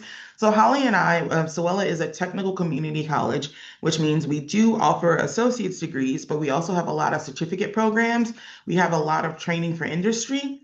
So we have a lot of students who are on technical tracks and not necessarily on academic tracks. And so they have very different levels of, what they are going to need to do. And even with our faculty, like we have a CDL program where they teach truck driving, and, they know how to teach truck driving. They know everything about driving a truck, but they have to have a Canvas course shell. They have to put test scores in Canvas. And a lot of that, you know, we don't have the training and we don't have, I guess, the background knowledge on how to do it. Um, and so the question is, whose role is it to provide those skills? And then getting and then getting mad when it doesn't work. That's the I get so many students shutting down the entire computer instead of just signing out. So many. so many. All right. So how do students handle required tools at your institution? They come into the library and think we have the expensive required program for their computer science. I have 100% encountered that. But even basic things like Canvas or Moodle or whatever you use at your school, we have students who will do the assignment and then not know how to submit it. And they have to come in and come to us for help with uploading a document, or they don't know how to save stuff to, was it OneDrive? Or they save stuff to the desktop and they can't figure out that they can't go to a different computer and access it from there that's not shared in the cloud, which is weird because you would think they understand the cloud. They probably, if I said iCloud, have to relate it to the technology that they are familiar with. But yeah.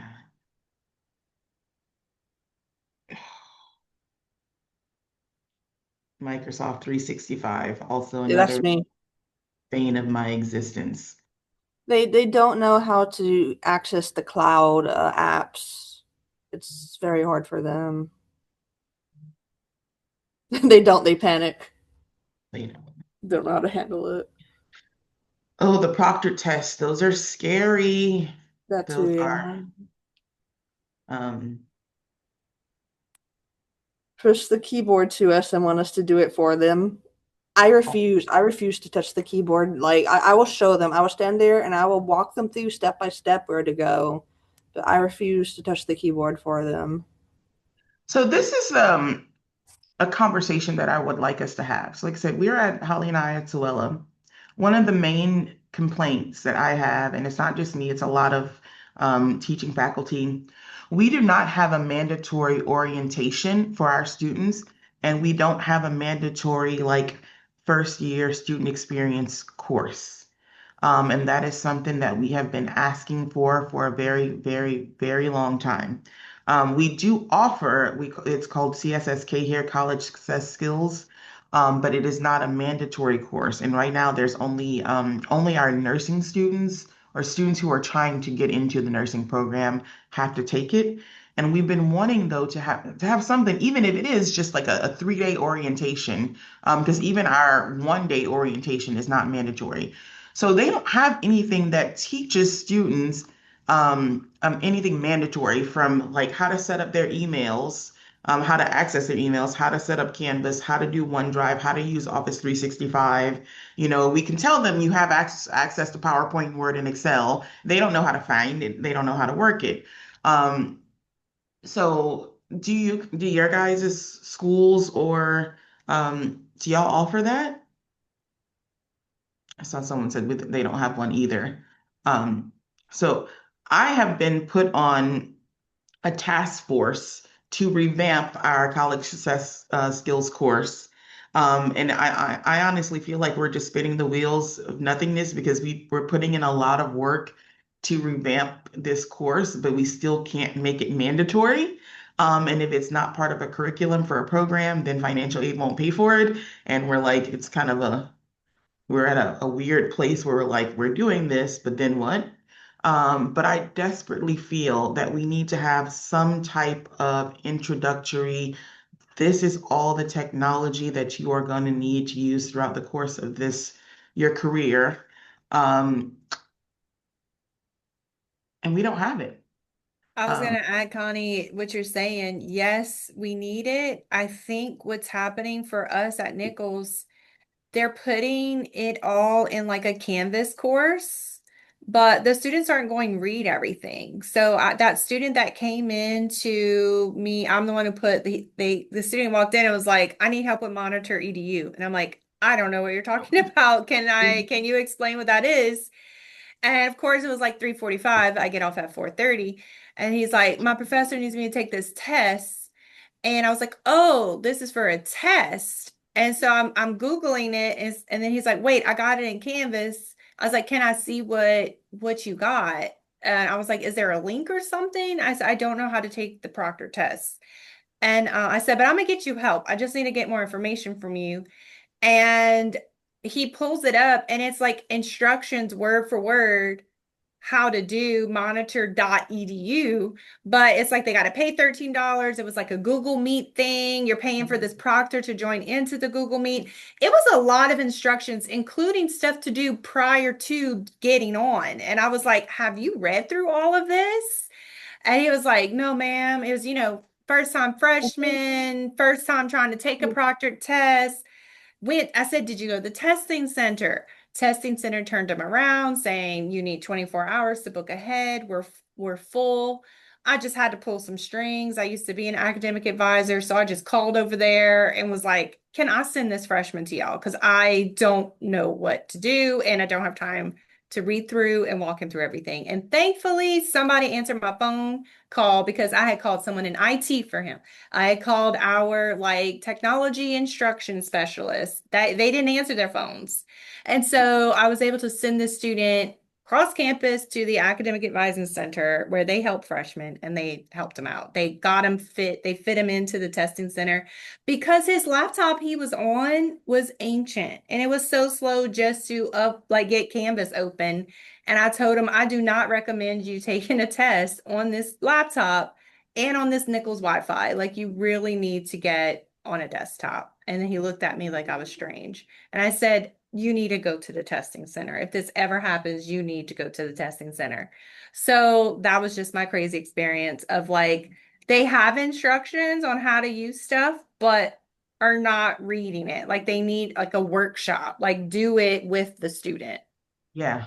And that brings up one of the big issues we had here at SOWELA, and they actually had to do something about it, was that there was no standardization for as far as proctoring exams. And so different departments, different instructors were all using different tools. So we had somebody using ProctorU, we had someone using Respondus, we had someone using There was one that I had never even heard of, and we had a student who showed up and were like, "We need help with this," and I'm like, "I can't help you," you know. And some of them you have to download an app and install it. Some of them are browser extensions, and it just varied so much person to person. And like we were like, we can't be doing this. And we had one where they had to like pay $100 or something for, and so SOWELA finally did like step up and we're like, no, we're going with one standardized proctoring service. Um, Honor Lock is what we use now. Yes. Um, and they actually had Honor Lock reps come in and do trainings with faculty and staff. So at least, now when students come in, we know for sure what format they're going to be taking that test in. But it was chaos for a while. And I'm like, I know if I'm getting flustered by how many of these are going, I know the students are getting flustered because it varied for every class that they were in. So that also contributes to the chaos of if there's a new way of doing it for every single class. And I even see it in Canvas when students have to submit their assignments. There's different ways that faculty can make the submissions. Like some of them will just put a Dropbox where they just have to, drag and drop to attach. Some of them have it a more complex system. And if they don't, they assume that students understand how to do it and intuitively will pick it up. And they don't. I had one student for 2 semesters. Every single time she had to submit an assignment, she had to come to the library and have me sit next to her and help her do it. And no matter how much I tried to teach her to do it, and I would try, I'm gonna walk away. Just let me know if you actually need help, but try it yourself. She needed it. I wonder what happened to her. We But have someone who wants to talk. yes. Felicia, yeah, you wanted to say something? Yes, I did. How are you all doing today? I wanted to actually answer the question on do you think that younger students, have a gap from older students and why? At the previous college that I was at, I taught digital literacy and financial literacy there for adults and for the public. And this is kind of like my first time actually being in the library settings. I came from being a historian curator and was asked to become a digital librarian. So all of this is kind of new, but it still ties in to what I have been going through. But just looking at students and teaching these courses, especially with digital literacy, I don't think that the gaps are different. I just think that they're kind of I think it just has its own way, just like for younger students. To me, what they struggle with is more of learning where they could be able to identify everything, like you guys were saying, learning where your monitor is, where your mouse is, where your keyboard is, learning the words, the correct wordings for a lot of them. Instead of saying, hey, type on Google, if you say, go to a search engine, they're not really sure just for the terms that you're actually using. So basically, just wordings, communicating, evaluating like information. Sometimes they have issues where how they can kind of distinct where they have like this distinction between like credible sources and where sources are not credible, which with older students, they're kind of a little bit more familiar with that. They just don't know how to use the technology parts, of it. Researching. A lot of students are not really familiar with how to research or how to, the younger generation of how to actually research. And like you all were saying, they just go to Google or Wikipedia or just type in ChatGPT, and they feel that since it provided those answers to them and that wording, the way that it is, that is correct. Versus with the older students, they are kind of like, let me go ahead and research somewhere else to kind of find a little bit more credible sources. I was thinking about with the older students, how confident they are in using technology. They're not as confident as younger students are. Younger students can get on their phones, tablets, easily, anything, but just that knowledge of it, learning and those skills of being able to use them is where that gap I feel like is. I would say like, what else I was thinking in my brain? I hate when I do that.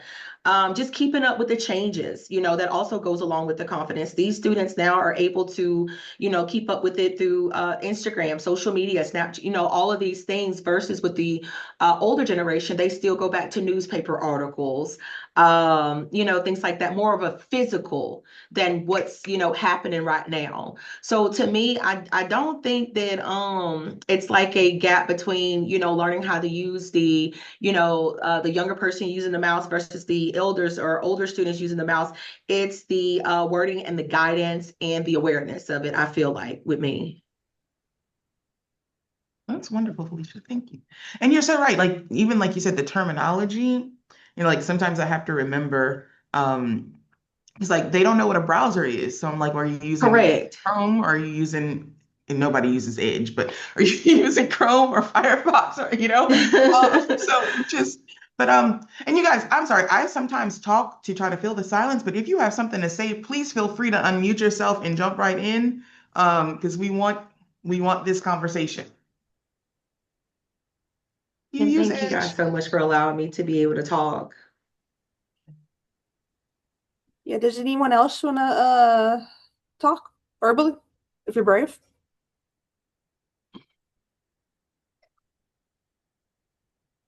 Okay, I think we can move on to the next slide. Yeah. Okay. We're on 6. Okay, yeah. Okay, have you guys had any successful initiatives with digital literacy? Like Connie said, we don't really. We would love to have an orientation or something included, but SOWELA will not do it since financial aid wouldn't pay for it. But Anna said they have a 1 credit semester long course. Does that include digital literacy, Anna? Yeah, actually it does. We actually have one library module, so I can put whatever content I want in that module. So it runs like a class. They learn everything from hazing to all these different departments across campus, university history, about different campus organizations. So there's modules. And yeah, I have a library module that I put in there, and they have a little quiz, and they can do an extra credit bonus scavenger hunt kind of thing in the library where they visit different departments. So it's really nice. We have our own little section, so I can put whatever I want within reason in there. And then I also put a little video. We worked with the marketing department. They wanted to have students, of course, have students go through the library. So there's a really short kind of like little TikTok style video that the marketing department did with their students running through the library. Cool. That's cool. Yeah. Like, we've tried in the past doing like offering drop-in sessions where students could come in for help and they didn't show up. But like they'll show up at the most busiest time when we have like 50 million things to work in and they want one-on-one help. They walk up with their computer and they're like, here, fix this. But when we offer like designated times for drop-ins, it doesn't happen. I tried that last semester, Connie. It didn't work. I'm like, open lab, and I put it in Messenger, and I was trying to do different things. Not one person. So I got a lot of work done. I just brought my laptop. And it was weird because we tried because like our students struggle with Canvas. They 100% struggle with email, which is so odd to me because like, you think it's so basic, but I can't even tell you what percentage of our students don't even realize that they have a SOWELA issued email, and they never check it, and they think that their Canvas messages with their instructor in Canvas is the same thing, and we're like, no, only your instructor and your classmates can communicate with you in Canvas, but you're missing every email from student services, every email from the library, every email from and they legitimately don't even know. And like when they come to use the library now, to use a computer in the library, they have to log in with their full email address and password. And then they're like, I didn't know I had an email. Oh. Well, that's one of the things they learn in that University 1000 class is it's drilled into them that this is how the university instructor for University 1000 will communicate with you, but this is how All of your professors will communicate. Any university-wide official communication, it goes to your email. Yeah. So I mean, I always tell them you're missing out on all the emails that tell you when to get free food on campus if you don't check it. good point. I think Something. to, Oh, I'm sorry. You go. I was just gonna say, I think we take email for granted because we use it so much for work. But I think like the common man does not use email as often as we do. Yeah. Yeah. I'm gonna tell you, even with I have my email on my phone, and I have like 5 different email addresses because I have my Mm-hmm. work email and my personal email, and I have an Yep. email that I use just for this and whatever. And I actually, I'm gonna expose myself for my lacking digital skills. I apparently failed a phishing test Mm. from our IT department, which I feel like I should fight this one out because I have my email on my phone and it just pops up a notification and I literally just press on the notification. I didn't actually like click on anything in an email. But you press on a notification, it opens my email and it's like, you just failed a phishing test. And I'm like, I didn't even do anything. But I'm so used to getting, all my emails on my phone and just, so but yeah, it's true. Like they don't. Now when they get into the workforce, they will have to. So I think that's one of the things we need to be able to prep them for. Ooh, online scavenger hunts. That sounds fun. Like the email etiquette. That is a big one. I'm also like really bad for that because like sometimes I talk to my coworkers like I talk to my friends and then I have to be like, oh no, this isn't working. So,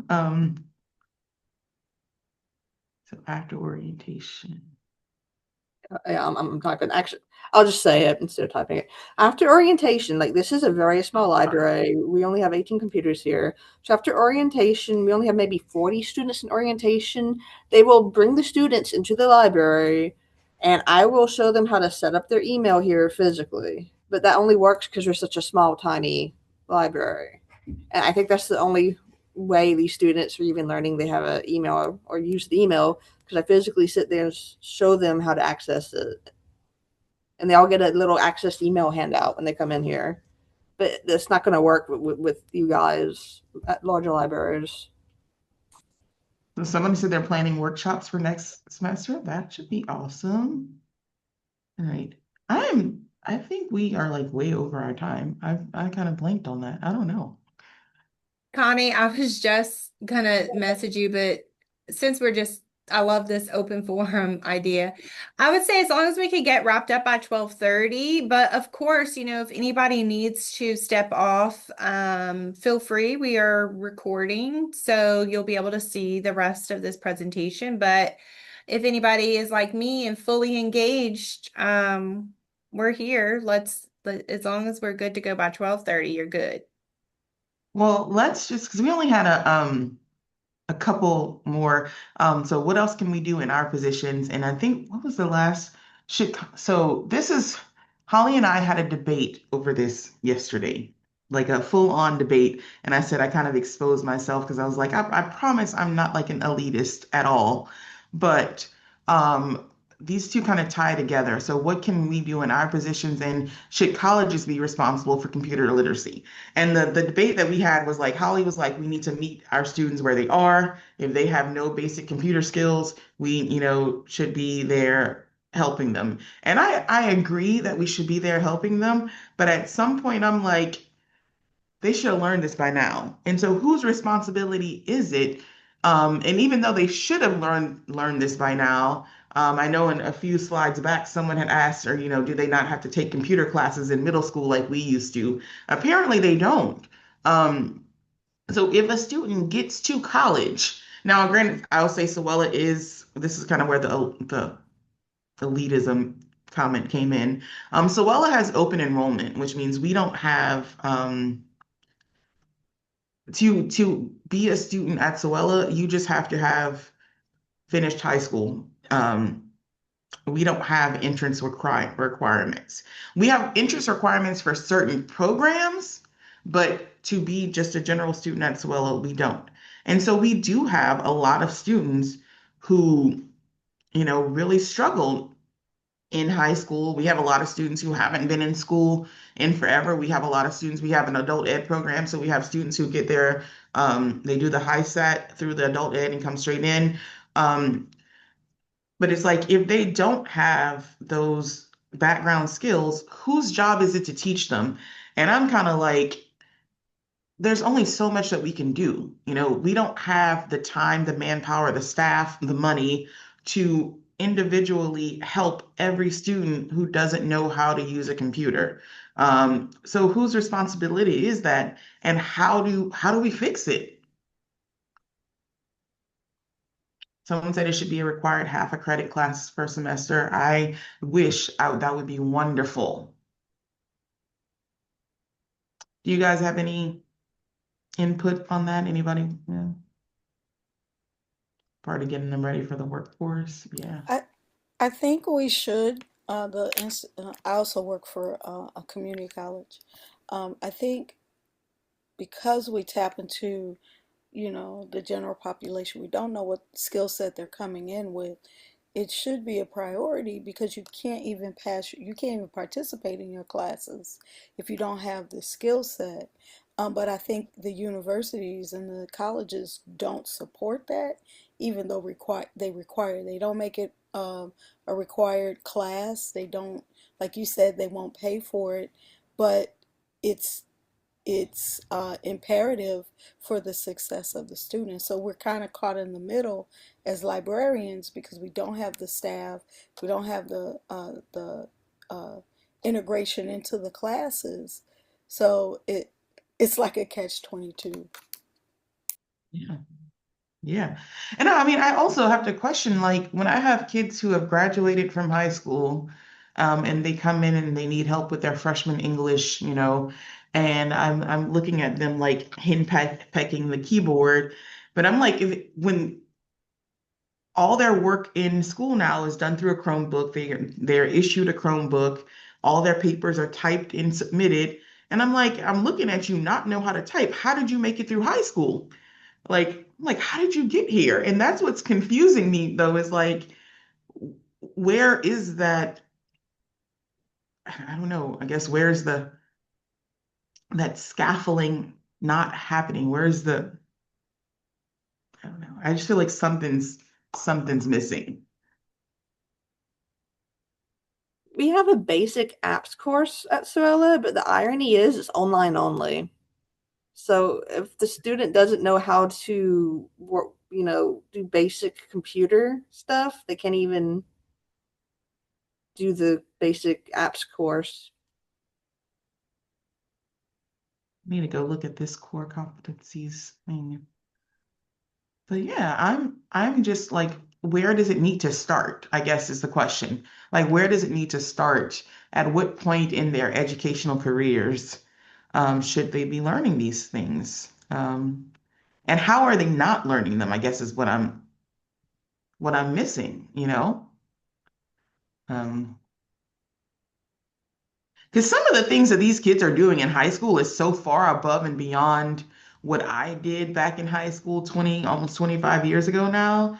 Um, and so it's just like crazy to me that they're doing all this advanced stuff and like the basics are kind of just being glossed over. Thank you. Thank you, Brandy. You saw me struggling to copy and paste that link. Well, I was trying to post it as a link, but I'm forgetting about how to use Padlet, so I just stuck it in the chat. Well, this is really cool. All right. So I was on the Gen Ed committee when this happened. When we changed how our Gen Ed courses are done, and so I took on the subcommittee of information and technology literacy, and we all had to come up with rubrics. But then the only bad thing I was saying is programs have to choose a primary competency and then they have a secondary competency. So the the infotech one is not a forced one. So programs can choose it as their secondary competency, but not all do. I mean, I know some of the ones that do, like our sciences, like our astronomy does, and like you could tell those faculty are regular library users. Um, so I guess it is still in the back of my head. Like, what can I do to change to make this a required competency for our gen ed courses? But then the programs can still choose which course fits that competency. So like, it isn't always a computer class. So like, the education programs have education technology. So that is their class that covers that competency or, just something like that. So I don't know if it's fit into y'all degree programs already, but a lot of times they have to choose some kind of computer class, but it still doesn't give a level playing field like in the beginning. So those students going into those classes are already going to struggle if they don't have that digital literacy going in. Oh, I'm glad y'all liking my idea, but that'll never happen, right? So this is our last question. You had one change you could implement tomorrow. What would it be? Oh, yes. Schools should require instructors to work more closely with the librarians and know the resources available to them and their students. 100% agree with that. So it is 12:20, and that's kind of the end of it. Like, we really wanted this just to be, like I said, an open discussion, almost a venting and airing of grievances, but also, trying to get ideas and find ways that we can move forward. Because I do think this is something that we're all going to struggle with no matter, what field of librarianship or information literacy we're working in. And it can be very frustrating at times. So yeah, glad to know we're all in the same boat, you know. Um, Yeah, I wanted to know if anyone had managed to get a required course and like how, and like how did you get your admin to do that? That's my whole goal of doing this basically.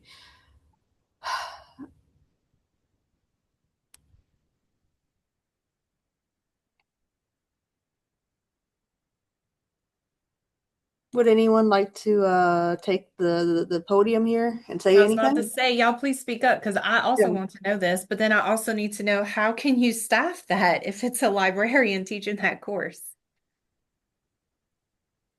Some schools do have librarians teach. I don't know of any within Lewis though. No, I At think we do Loyola, have some.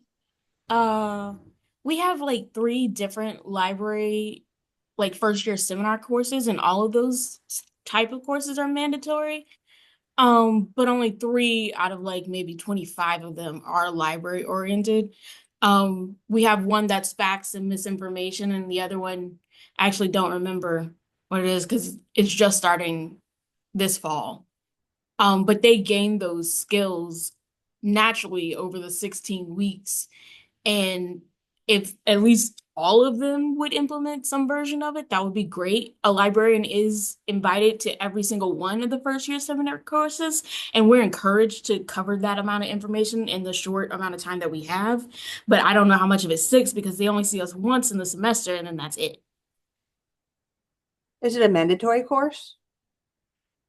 The librarian version, no. The first year seminar courses, yes. Okay, Connie, and we don't have anything like that, correct? no.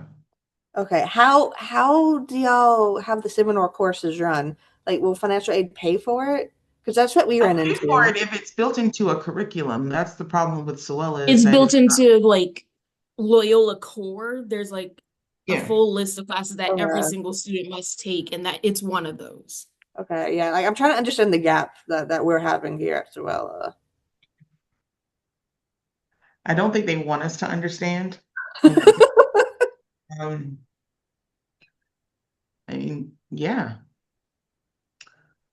But yeah, thank you guys all for talking with us. I hope we didn't leave you more frustrated than you were when you got here.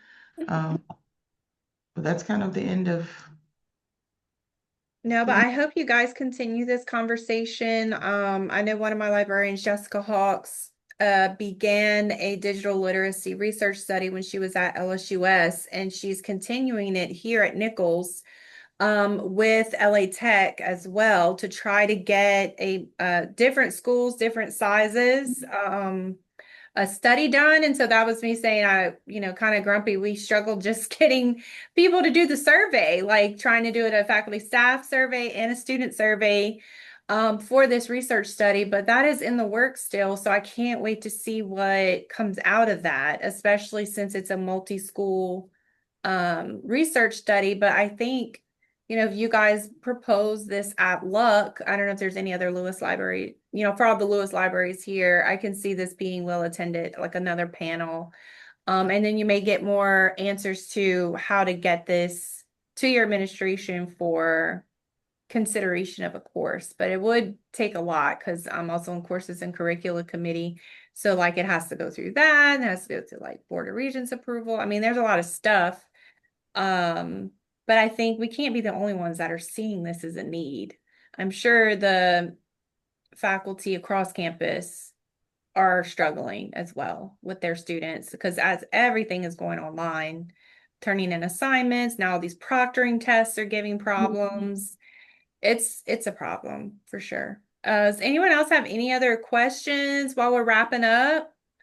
Don't forget to do the feedback surveys that are getting put into the chat.